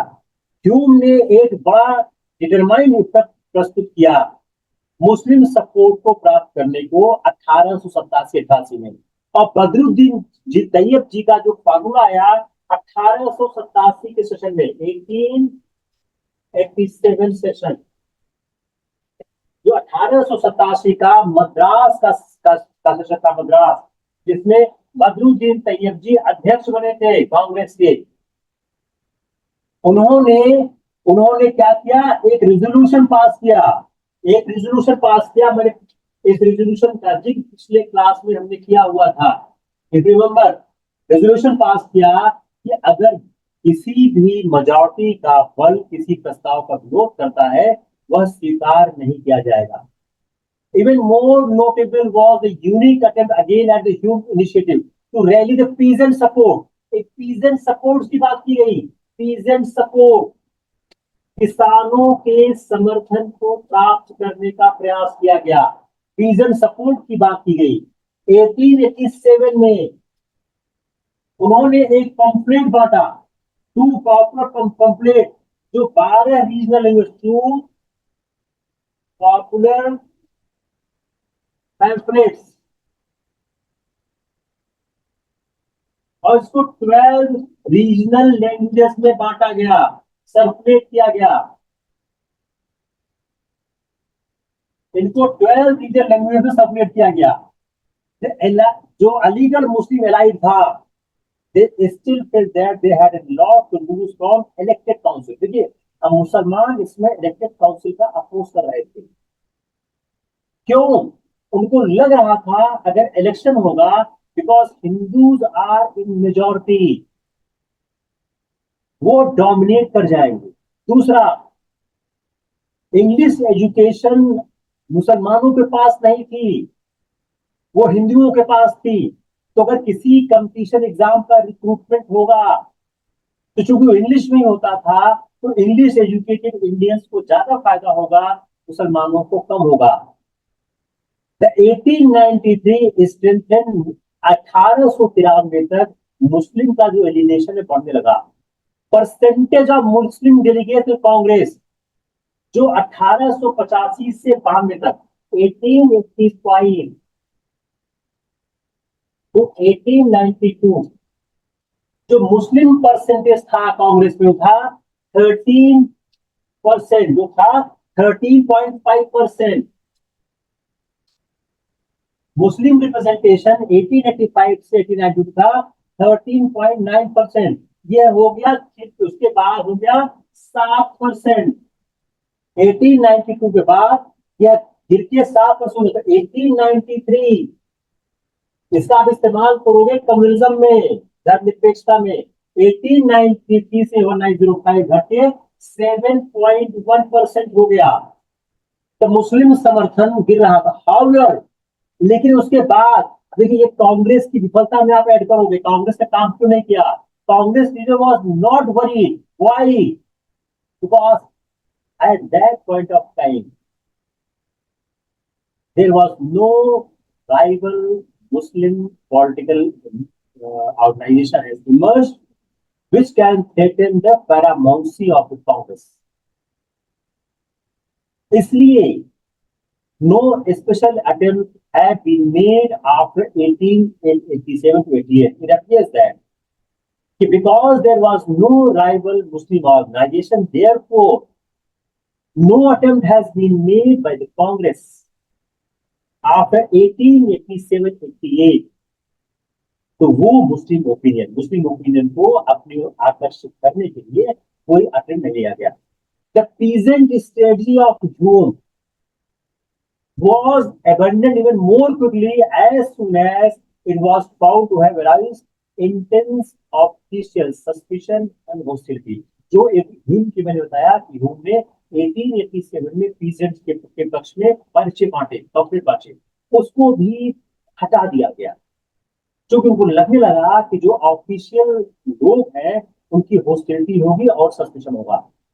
Duffering in November 1888 in a famous speech denounced the Congress as a microscopic minority. वो कहा जो कांग्रेस है एक बहुत छोटी संस्था है, इसमें कोई दम नहीं. Hume left for England in 1892. Hume 1892 में इंग्लैंड. अभी हो गया, इट इज फर्स्ट फेज क्या हो गया 1885. अगर आप इस तरह आंसर कर गए नंबर बहुत अच्छा. Now the second phase. The second phase of moderate politics Kemps after that.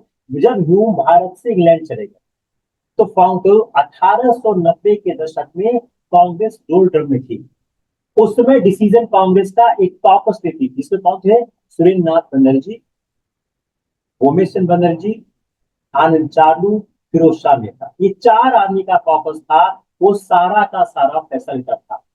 After Hume के जाने के बाद कोई इफेक्टिव लीडरशिप इमर्ज नहीं हो रही थी जब तक फिरोज शाह मेहता और राणा डे ये दोनों सीट पर नहीं आते. लेकिन कोई बड़ी इफेक्टिव लीडरशिप ह्यूम की ऐसी डेवलप नहीं हो रही जब तक मेहता ने डिसाइड नहीं किया कि कांग्रेस में एक्टिव लिया जाए. और 1899 में फिरोज शाह मेहता का डोमिनेंस कांग्रेस में होने लग गया. ह्यूम लेकिन उसके बावजूद Hume was still elected general secretary of the Congress despite his absence for the want of any agreed substitution. क्यों? कोई एग्रीड सब्स्टिट्यूशन नहीं होता.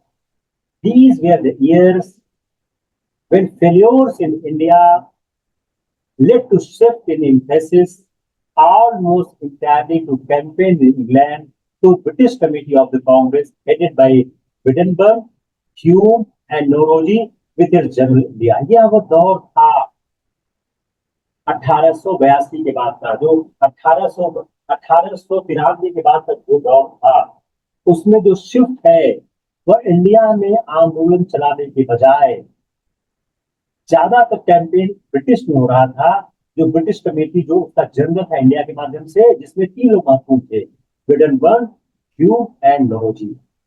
इन इंग्लैंड में भी the hopes aroused by the 1892 act and resolution supporting simultaneous examination in 1893 were quickly dissipated. धीरे धीरे समाप्त होने लगा. particularly after the Tories returned to power. जब वहां पे टोरी पावर में आ गए और नौरोजी को 1895 में पार्लियामेंट से अनसीटेड कर दिया, बाहर आ गए. 1895 के इलेक्शन में टोरीज पावर में आ जाते हैं और नौरोजी पार्लियामेंट से बाहर रह जाते हैं. मीनवाइल इस बीच में the interest in the Congress India was winning. तो जो कांग्रेस की इंडिया में कमजोर हो रही थी. ए decline in the activities of local और रिलीजियस जो रीजनल बॉडीज थी लाइक इंडियन एसोसिएशन, पूना साधु सभा, मद्रास साधु सभा was also marked in the late. जो लेट 1890 1890 के दशक का जो दरार था उसमें इन संस्थाओं की भी अपनी सक्रियता कम हो रही थी. It needed the provocation. अब उसके बाद जब तक कर्जन की प्रोवोकेशन पॉलिसी नहीं आती है तब तक मॉडरेट्स में कोई नया उभार देखने को मिलता है. एक जो नए लीडर उभर रहे थे, Gokhale, with an attractive personality, Tilak, who was advocating the self-sacrifice and devotion to full-time public work. Moderate Congress was increasingly reflecting only a small segment of national sentiments. British unpopularity was increasing under the impact of the famine and the plagues.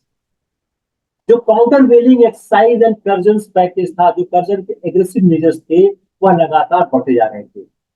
The potential base for political activity was expanding fast with the circulation of vernacular newspapers going from 2,99,018 vernacular newspapers.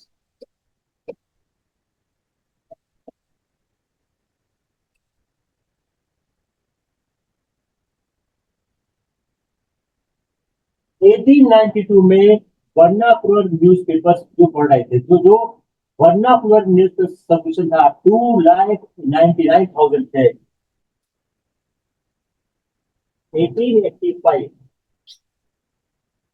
2,99,000 थे.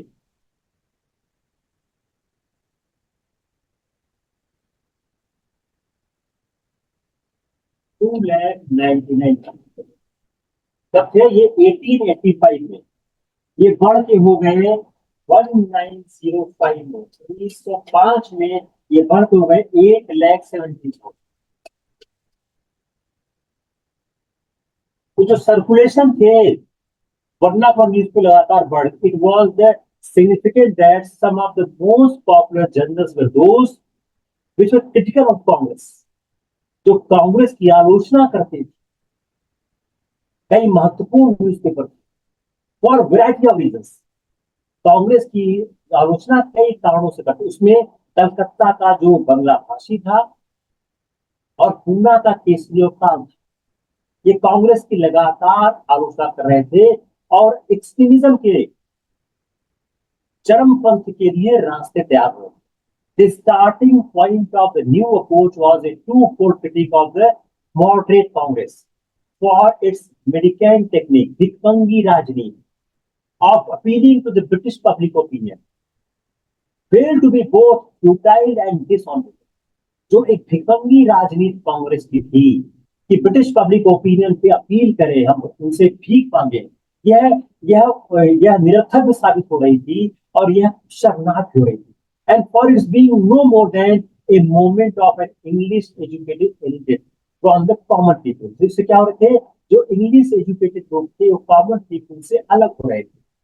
Instead of prayers and petitions, प्रार्थना और याचिका के स्थान पर self-reliance and constructive work became the new slogans. Starting Swadeshi enterprises, organizing what came to be called national education, emphasizes the need for the concrete, it emphasizes the need for the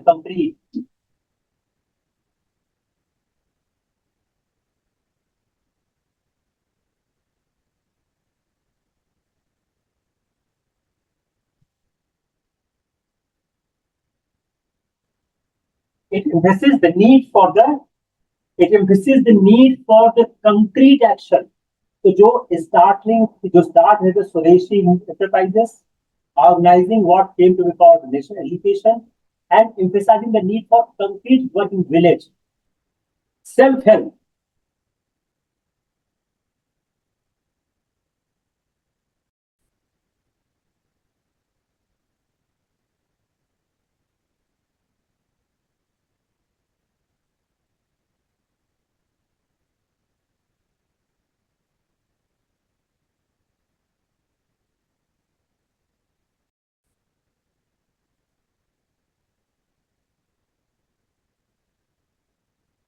तो जो एक फर्क आ रहा था कि जो एक नई धारा स्टार्ट हो रही थी, वह नई धारा बात कर रही थी instead of prayers and petitions, self reliance and constructive work, because they became the new slogans. It's starting स्वदेशी enterprises, organizing what came to be called national education, emphasizing the need for concrete work in village, self-help, use of the vernacular, utilization of the traditional popular customs and institutions like the village fair or mela, and increasingly an evocation of Hindu revival moves. It came to be regarded as the best way of bridging the girl between the educated and the masses. अब एक सवाल क्या होगा, educated और masses के बीच,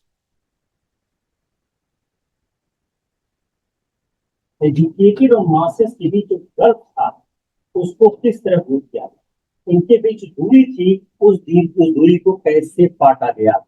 तो जो एक नया जो नया एक आंदोलन सामने आ रहा था, जो स्टार्ट हो रहा था स्वदेशी इंटरप्राइजेस से, ऑर्गेनाइज कर रहे, जो कर रहे थे, नेशनल एजुकेशन की बात कर रहे थे, गांव में एक कंक्रीट वर्क की बात कर रहे थे, जो कि गांव में रचनात्मक कार्य किए जाए, सेल्फ हेल्प किया जाए, वर्नाकुलर भाषा का इस्तेमाल किया जाए, देशी भाषाओं का इस्तेमाल किया जाए, ट्रेडिशनल पॉपुलर कस्टम्स का इस्तेमाल किया जाए, जिसके लिए मेला, विलेज फेयर, इसका वो प्रयोग कर रहे थे। इससे एक हिंदू रिवाइवल मूव बन रहा था, और इससे यह एक ऐसी व्यक्ति जिससे एक गर्व कम हो रहा था, एक दूरी कम हो रही थी, educated and masses. The overall reaction against the moderate education took the end three main forms, which become distinct only after 1905, but can be seen in jump from the 1890s.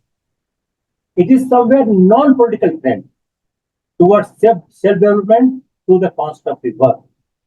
They are directly attacking the foreign rule, attempting mass mobilization for Suraj through certain new techniques which came to be called the passive resistance। जो moderate education का जो दूसरा phase था, उसमें passive resistance की बात आनी शुरू हो गई, और उसी समय रेवोल्यूशन टेररिज्म स्टार्ट हुआ, which sought a shortcut to freedom via individual violence and conspiracies। जो first really systematic critic of modern, जो मॉडर्न पॉलिटिक्स का था, was came in 1893-94। 1893-94 के वर्ष में मॉडरेट पॉलिटिक्स का सबसे पहला स्ट्रॉन्ग क्रिटिसिज्म आया, जब एक आर्टिकल पब्लिश हुआ, new land for the old. New land for the old सवाल आ चुका है, new land for old, Aurobindo Ghosh. New land for old, Aurobindo Ghosh, इनके द्वारा जो आर्टिकल आता है, इससे मॉडरेट पॉलिटिक्स का एक बहुत स्ट्रॉन्ग क्रिटिसिज्म आता है। He rejected the English model of slow constitutional progress, admired by the moderates। He attacked Congress medicancy, जो कांग्रेस की जो भिखमंगी राजनीति थी। He attacked Congress medicancy and striking a remarkable class consciousness note, which was derived from the recent European experiences। He has argued that the only politics that has any chance of eventful success is to work for masses and to unite them। इन्होंने लोगों के बीच काम करने और उनको unite करने की बात शुरू की। By the turn of the century, Arvind was trying to organize secret societies and sending Jatil Nath Banerjee, Parinder Kumar Ghosh to Bengal as emissaries। He was also to elaborate a program of mass passive resistance when the anti-partition upsurge revealed for a time the possibilities of a broader movement। जब broader movement का बात आया बंग भंग आंदोलन के खिलाफ, तब उन्होंने एक पैसिव रेजिस्टेंस बात की। इन बंगाल जो लोग कांग्रेस से डिसइल्यूजन थे, in Bengal, disillusionment the Congress was voiced by the Ashwini Kumar Dutt, जिन्होंने Amravati session of 1897 Amravati session,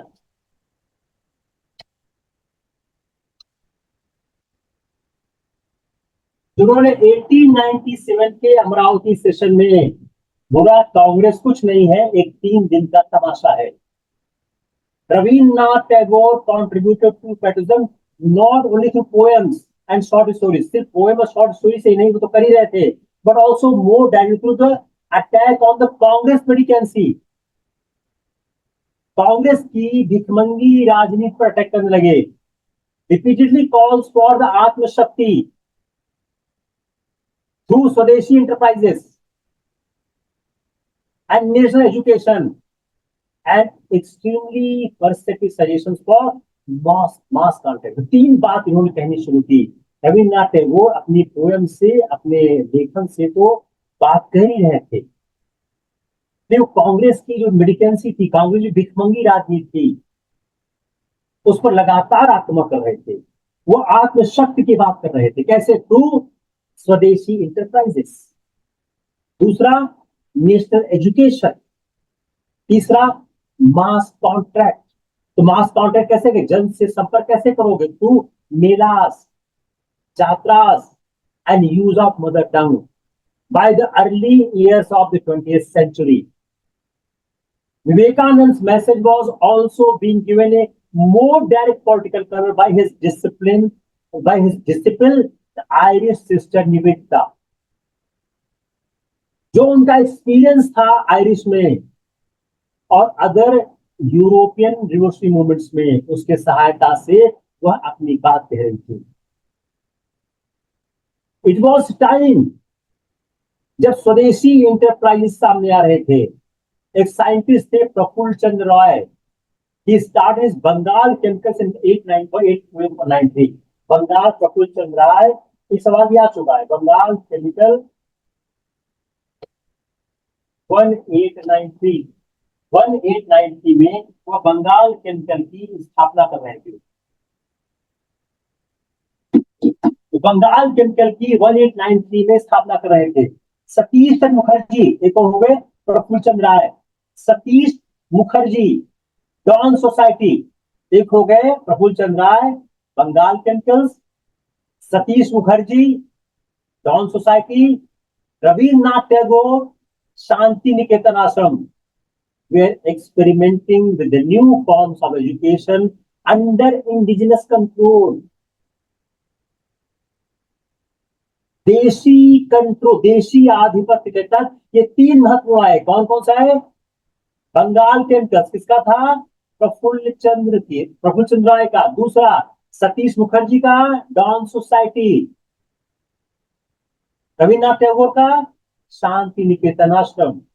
ये न्यू फॉर्म ऑफ एजुकेशन थे जिसमें इंडिजिनस कंट्रोल था। All this obviously contributed much more to Bengal extremism than the petty faction of the Surendranath and Motilal Ghosh. Surendranath Motilal Ghosh के जो छोटे organisation हो रहे थे, ये इन लोगों ने जो बंगाल का एक्सट्रीम था उसको बहुत कंट्रीब्यूट किया। पंजाब में अगर देखें तो हरिकिशन लाल, उन्होंने स्टार्ट किया Punjab national bank and Arya Samaj, जो आर्य समाज का कॉलेज स्टार्ट किया, वह भी एक स्वदेशी इंटरप्राइज थे। Congress delegates from Punjab also pass from 1893 onwards for a formal constitution. एक फॉर्मल कॉन्स्टिट्यूशन की बात करने लगे। लाजपत राय ने एडवोकेट किया टेक्निकल एजुकेशन का and industrial self help in place of the famous annual festival of the English educated elite, which was all that the Congress amounted to। Lajpat Rai ने इस बात की वकालत की कि टेक्निकल एजुकेशन हो जो हमारे इंडस्ट्रियल सेल्फ हेल्प में काम करेगा। वो फेमस जो एनुअल फेस्टिवल था जो इंग्लिश एजुकेटेड एलीट कांग्रेस के क्या करते थे, उसके बजाय वह अपने एक व्यक्तिगत, अपने एक लोकल स्तर बात करने लग गए, जहां पर टेक्निकल एजुकेशन की बात हो, इंडस्ट्रियल हेल्थ बात हो। But the man who really blazed the trail of itself was the Bal Gangadhar Tilak. Tilak was a pioneer in many ways in the use of religious orthodoxy as a method of mass contact। जो उन्होंने as of consent bill का विरोध भी किया, यह कहते हुए कि हमारी अपनी परंपरा है, इसमें आप हस्तक्षेप मत करो। गणपति फेस्टिवल 1894 वह एक पेट्रियोटिक डेवलपमेंट दे रहा था। शिवाजी फेस्टिवल 1896 ये एक्सपेरिमेंट हो रहे थे। उसके साथ साथ no revenue campaign in 1896-97, the countervailing cotton exercise of 1896 produced intense reaction in Western India on which Tilak tried to base something like a boycott movement। जो कॉटन एक्साइज का मुद्दा था 1896-97 में, उसमें तिलक ने एक ऐसा बायकॉट मूवमेंट स्टार्ट करने की कोशिश की, बायकॉट मूवमेंट स्टार्ट करने की कोशिश की। The first use of this method was to become the central nationalist technique from the 190 onwards. 1905 के बाद ये जो बायकॉट मूवमेंट था वो फोर फ्रंट में आने लगा. Tilak who had pointedly declared that we will not achieve any success if we talk once a year like a frog. अगर हम मेढक की तरह साल में एक बार टर करेंगे हमको कोई फायदा नहीं मिलेगा. इसका मतलब क्या है? तिलक इस बात को कह रहे थे कि मास मूवमेंट की फिलॉसफी को फॉलो किया जाना चाहिए. अगर उनके हम स्पीच को देखें जो उन्होंने 1920 की स्पीच दी थी उसमें सिविल डिसोबीडियंस बात को दिखाई देती है. उन्होंने कहा, दो down trodden and neglected you must be conscious of your power of making the administration impossible if you but to choose to make it so. Gandhi के पहले ही सिविल डिसोबीडियंस की बात तिलक अपने इस स्टेटमेंट में कहते हैं, दो down trodden and neglected you must be conscious of your power of making the administration impossible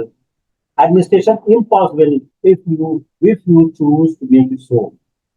It is you who manage the railroad and telegraph. It is you who makes settlement and collect revenues. Before 1905, remained the possibility of mass action.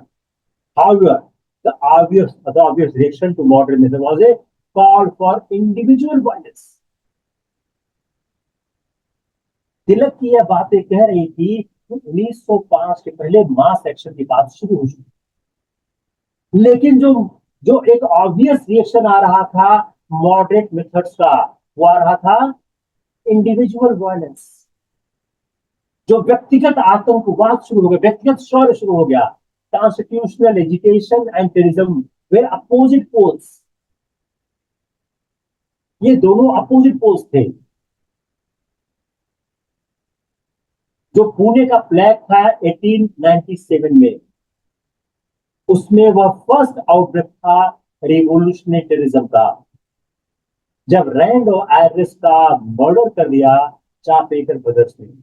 Damodar Chapekar जो autobiography है reveal करती है एक complex intermixing of patriotic fervor having war technique of guerrilla warfare and Brahminism rivalism and hatred of the social reformers. तो जो पहला हमको दिखता है, जो प्लेग में आरोप लगाया गया कि ब्रिटिश शासन ने प्लेग में ठीक से काम नहीं किया, रैंड और हर्स्ट की हत्या कर दी चापेकर ब्रदर्स ने. ब्रिटिश ने एक्यूज किया तिलक को फॉर सेडिशन. जो उनका एक आर्टिकल लिखा गया केसरी में which has justified Shivaji assassination, जिसने जस्टिफाई किया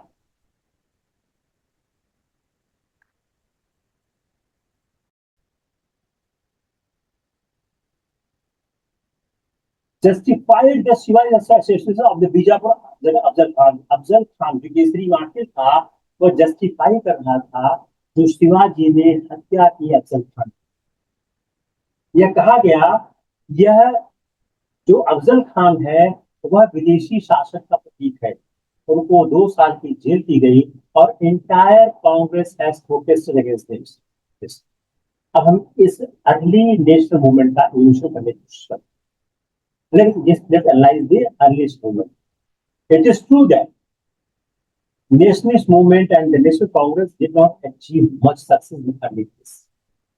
Very few of the reforms for which the nationalists agitated were introduced by the government. बहुत कम सरकार ने किया जिसके लिए संघर्ष किया.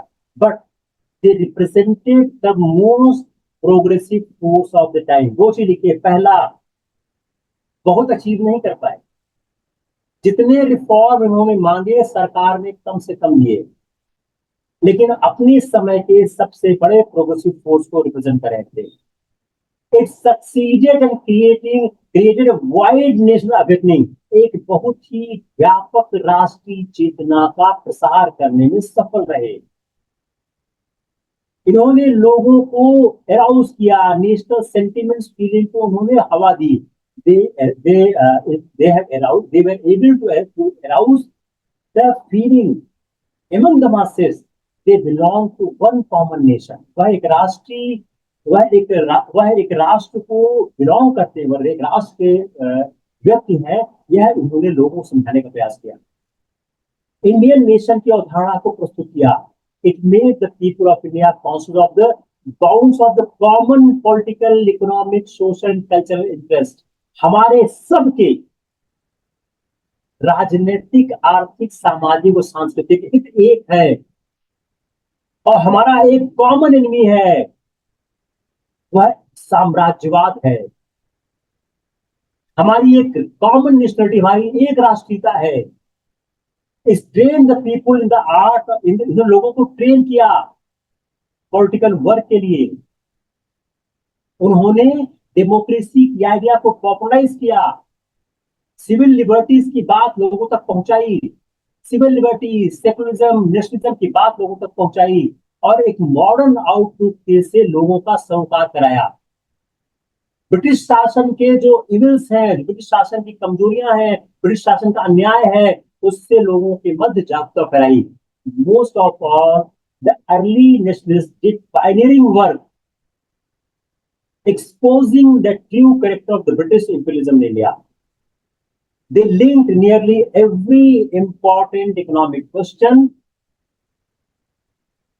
with the politically dependent status of the country.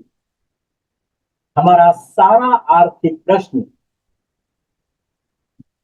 हमारी दासता के कारण है, हमारी सारी आर्थिक समस्या इस साम्राज्यवाद के कारण है। Their powerful economic critique of feudalism was to serve as the main plank of the nationalist agitation.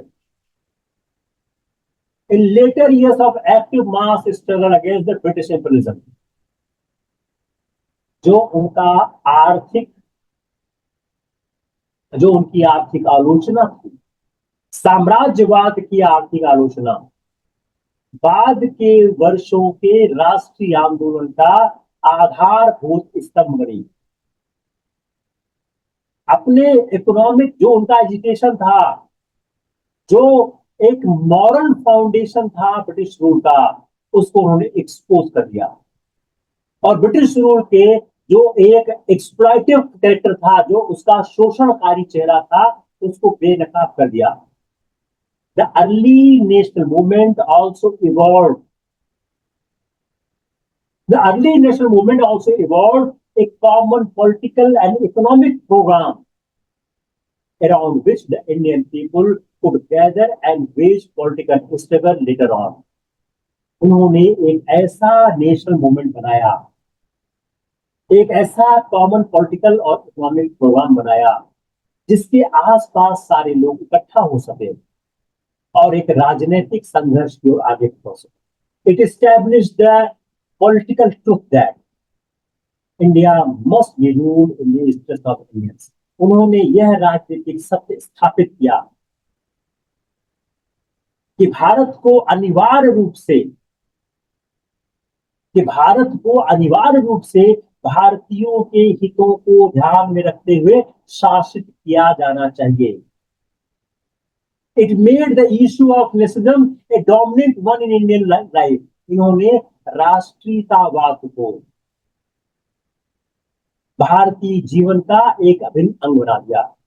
The political work of the moderates was based on a concrete study and analysis of the hard reality of the life of the people, rather than on narrow appeals of religion, emotion और shallow sentiments. उन्होंने राष्ट्रीयतावाद, धर्मनिरपेक्षता, लोकतंत्र के आधार पर संघर्ष करने की बात की।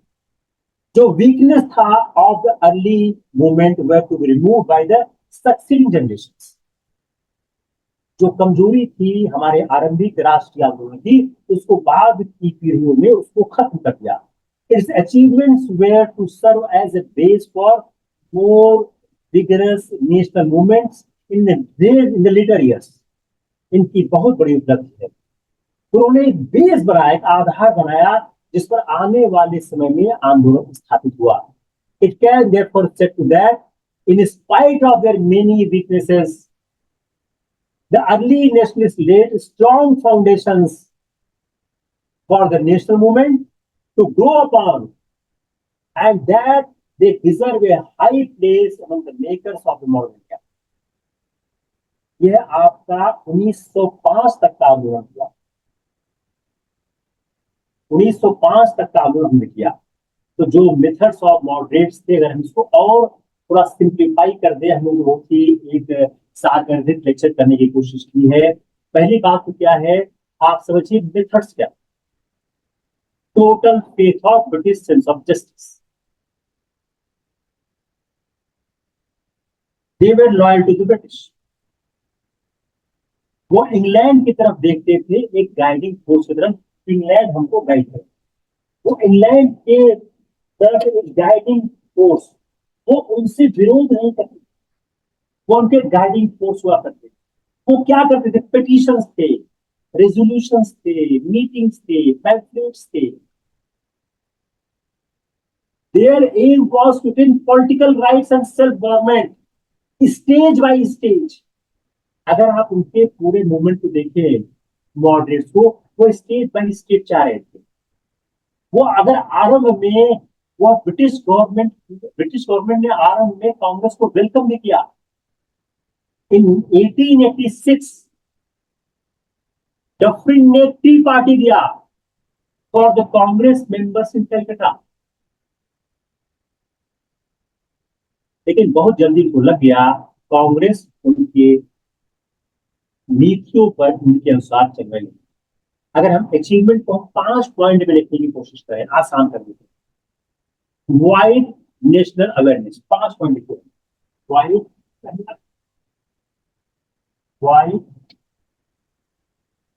नेशनल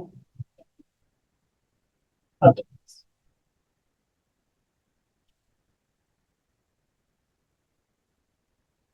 पहला क्या किया, वाइड नेशनल अवेयरनेस। दूसरा, डेमोक्रेसी सेक्युलरिज्म, डेमोक्रेसी,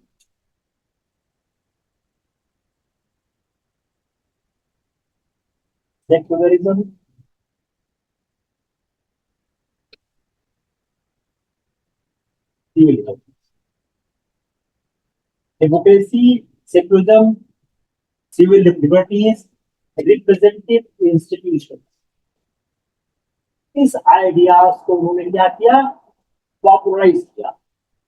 जो आइडिया थी, इन आइडियाज को उन्होंने पॉपुलराइज किया। दूसरा, एक्सप्लेन किया, they explain exploitation by British. British ने किस तरह इंडिया को एक्सप्लॉइट किया है,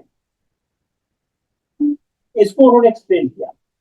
दे explain the exploitation by British. British ने एक्सप्लॉइट किया, उसको उन्होंने पूरी तरह से किया।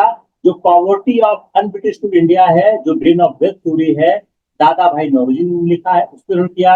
उन्होंने शो किया कि पैसा कैसे भारत से बाहर जा रहा, सैलरीज, सेविंग्स, पेंशंस, प्रॉफिट्स, ये उन्होंने एक्सप्लेन किया। रानाडे और गोखले, दो ने, रानाडे और गोखले, उन्होंने सोशल रिफॉर्म की बात, रानाडे एंड गोखले, ये दोनों सोशल रिफॉर्म की बात कर रहे थे। ये दोनों सोशल रिफॉर्म्स की बात करता है। रानाडे और गोखले ये सोशल रिफॉर्म की बात है, उसका प्रयोग कर रहे थे। और इन्होंने प्रोटेस्ट किया चाइल्ड मैरिज के, इन्होंने प्रोटेस्ट किया against child marriage and widowhood. Moderate has succeed getting the expansion of 1892 का जो एक्ट आया, इसको आप मॉडरेट्स के एक कहते हैं, एक सफलता के रूप में आप मॉडरेट्स के देख सकते हैं कि मॉडरेट का एक सफलता है। अगर हम इसको कहते हैं एक नक्शल में समराइज करने की कोशिश करें कि क्या क्या उपलब्धियां थी इनकी, इन 5 पॉइंटों को एक्सपेंड करने के लिए, जिसका मैंने बहुत लंबा लेक्चर आपको समझाया। तो अगर देखें तो उन्होंने क्या किया, पहली बात, they represented the most progressive force up at that time, point number 1. दूसरा, created wide national awakening, और पीपुल को एराइज किया, वन कॉमन नेशन है, इस बात को समझाया। Conscious of common political social and cultural interest. जो मैंने पहले कहा उसी को मैं फिर कर रहा हूं पॉइंट वाइज, ताकि आपके दिमाग पर ही स्थापित हो जाए। Trained people for the art of political work. लोगों को इस बात के लिए शिक्षित किया कैसे पॉलिटिकल वर्क किया जाए। डेमोक्रेसी सिविल लिबर्टीज के आइडिया को उन्होंने प्रोपोगेट किया। Evil result of British rule इन्होंने लोगों को समझाने की कोशिश की। जो पावरफुल इकोनॉमिक क्रिटिक था इनका इविलिज्म का, इसने एक मेन प्लैंक दिया नेशनलिस्ट मूवमेंट का, जो आगे लगातार गांधी के एज तक चलता रहा। पॉलिटिकल ट्रुथ, इंडिया इंडियंस के द्वारा शासित होना चाहिए। आप सवाल लिखिए, सवाल हम आपको दोहरा देते हैं। In spite of their many, देखिए, in spite of their many weaknesses the early nationalist led a strong foundation for the national movement. In spite of their many weaknesses, the early nationalists laid a strong foundation for the national movement. To grow upon that, they deserve a high place among the makers of modern India. अपनी तमाम कमियों के बावजूद आरंभिक राष्ट्रवादियों ने एक ऐसा आधारभूत ढांचा तैयार किया जिस पर आने वाले समय में राष्ट्रीय आंदोलन विकसित हुआ। क्लियर हुआ? क्लियर नहीं हुआ? अब 4-5-6 चीज लिखिए, सवाल जवाब फॉर्म में मैंने आपके लिखा हुआ है, आप लोग उसको लिखने की कोशिश करिए। मैं वो आपका सवाल जवाब फॉर्म आपका आपको देता हूं। पहला लिखिए, प्रोमिनेंट कांग्रेस प्रेसिडेंट्स। आप लिखिए 1885 से 1905 तक प्रोमिनेंट कांग्रेस प्रेसिडेंट। 1886 में 436 डेलीगेट्स थे। 1886 की प्रेसिडेंसी किसने की? दादा भाई नौरोजी ने की। वो कहां हुआ? कलकत्ता में हुआ। 1890 में तकरीबन 2000 डेलीगेट्स थे। इस सेशन को कादम्बरी गांगुली ने एड्रेस किया। 1887 हुआ मद्रास में, 1886 हुआ कलकत्ता में, 1893 हुआ लाहौर में।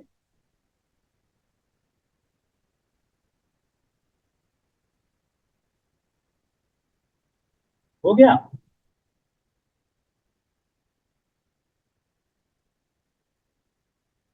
फिरोज शाह मेहता हुए हैं 1890 के कलकत्ता में प्रेसिडेंट। देखिए, पी आनंद चार्लू हुए हैं 1891 नागपुर में प्रेसिडेंट। सुरेंद्र नाथ बनर्जी हुए हैं 1895 पूना में। रोमेश चंद्र दत्त हुए हैं 1899 लखनऊ में। आनंद मोहन बोस हुए हैं 1898 में मद्रास में। जो एनसीईआरटी की किताब के आपके उस चैप्टर में जो नेशनल होगा 1858 से 1905 वाले चैप्टर में जिनका जिनका नाम लिखा गया है, उनको कहां और किस साल अध्यक्ष को मैंने आपको लिखा दिया। देखिए, एनसीईआरटी का जो एक्सपेंशन है ऐसे ही होता है, एप्लीकेशन ऐसे ही होता है। मैं फिर से एक्सप्लेन कर दे रहा हूं, फिर से आपको बोल दे रहा हूं। 1887 मद्रास, बदरुद्दीन तैयब। क्लियर हुआ?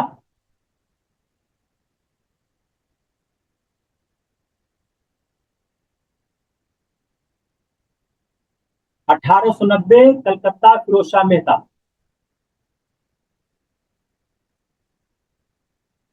1891 Nagpur P Anand Charlu. 1895 Poona Surendranath Banerjee. 1899 Lucknow रोमेशन Dutt.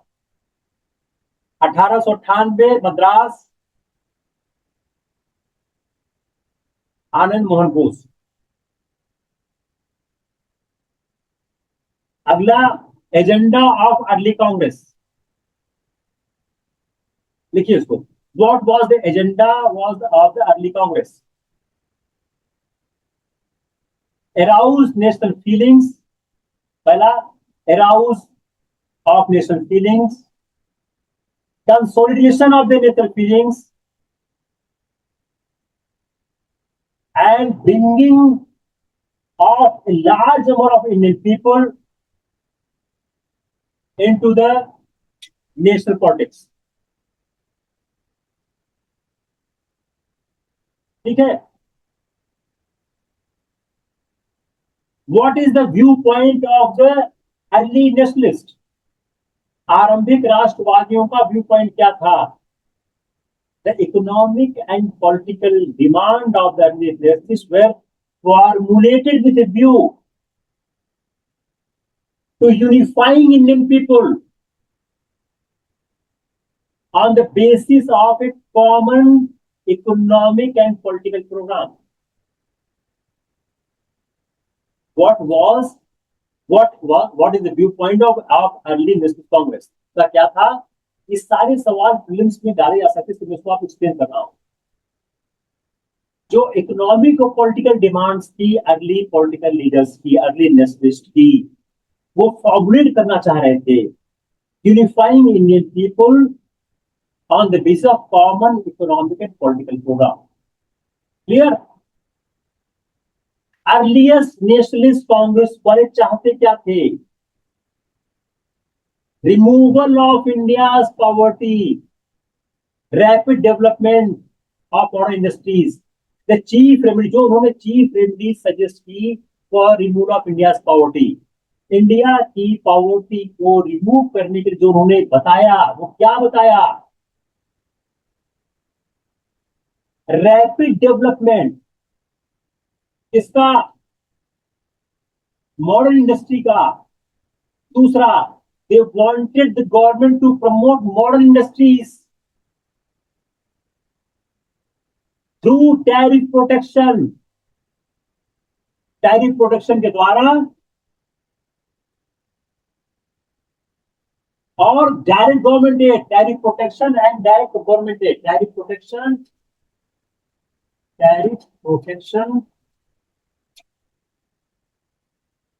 And direct government aid, इनके द्वारा वो चाह रहे थे।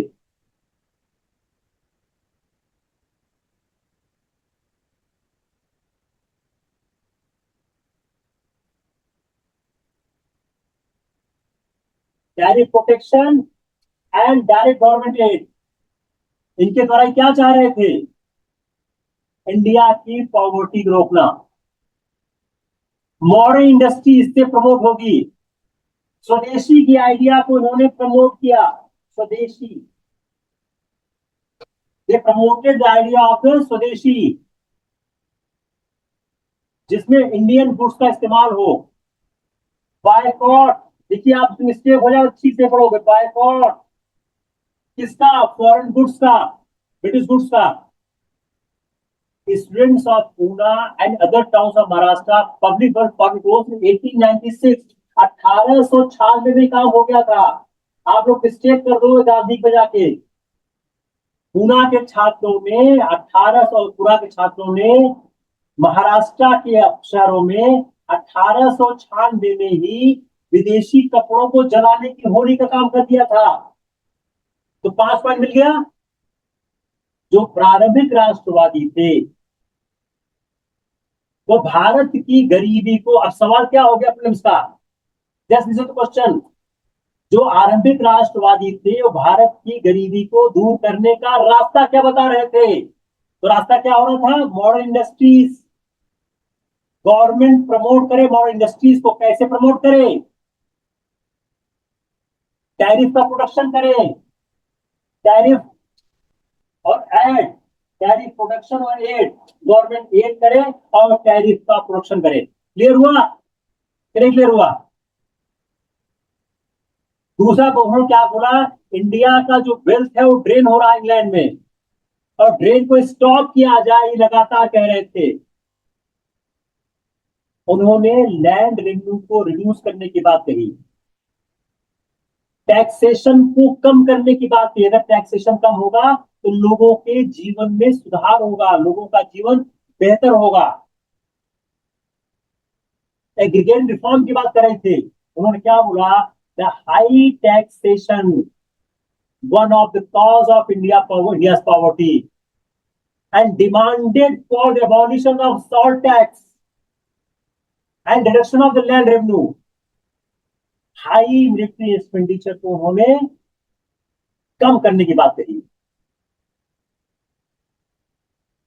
अब कुछ हम डेटा आपको बताते हैं कि अब जो उनके एक्सप्लॉयटेशन थ्योरी को अगर आप डेटा से देखने की कोशिश करें, अगर इंग्लैंड में डेटा की बात देखने की कोशिश करें, तो what is secure and bills the England is perfectly safe and secure and does so with perfect security to very away from India and to eat up in India her property at the present rate of 30। उन्होंने क्या किया, अगर हम इसको देखें कि जो exploitation किस तरह कर रहे थे, एक्सप्लॉयटेशन किस तरह कर रहे थे, उन्होंने हर साल बहुत ज्यादा पैसा लेके गए, उनकी प्रॉपर्टी लगातार बढ़ रही थी। इंग्लैंड एक परफेक्टली सेफ और सिक्योर प्लेस हो चुका था उनको यहां भारत से पैसा ले जाने के लिए।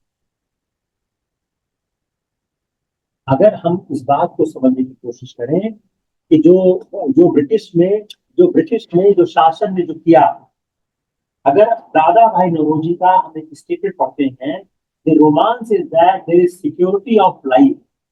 एक हम दादा भाई नौरोजी का स्टेटमेंट पढ़ते हैं, आपको बहुत क्लियर हो जाएगा। The romance is that there is security of life and property in India. The reality is that there is no such thing. There is security of life or property in one sense or way, that is, people are secure from any violence from each other or from the native reports. But from England's own grasp, there is no security of property at all, and as a consequence, no security for life. India's property is not secure. What is secure and well secure is that England is perfectly safe and secure, and does so with perfect security to carry away from India and to eat up India her property at the present rate of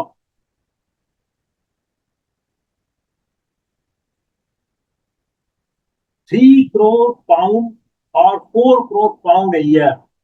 I therefore venture to submit that India does not enjoy security of property and life. To millions in India, life is simply half-hearted or starvation or famine and disease। ये NCERT की page number 163 पर ये है, आप पढ़िएगा। दादा भाई नौरोजी का स्टेटमेंट है। वो कहना क्या चाह रहे हैं कि यहाँ पर कुछ भी सिक्योर नहीं, सिर्फ सिक्योर कौन है, ब्रिटेन है जो यहाँ सब कुछ लेके जा रहा है। क्लियर हुआ? यह कुछ छोटे छोटे पॉइंट्स थे जो आपको जानना जरूरी था आपके राष्ट्रीय आंदोलन के लिए। हम आ गए हैं राष्ट्रीय आंदोलन के 1905 तक। इसके बाद हम स्टार्ट करेंगे the most interesting part of the national movement 1904 onwards. Thank you, take care,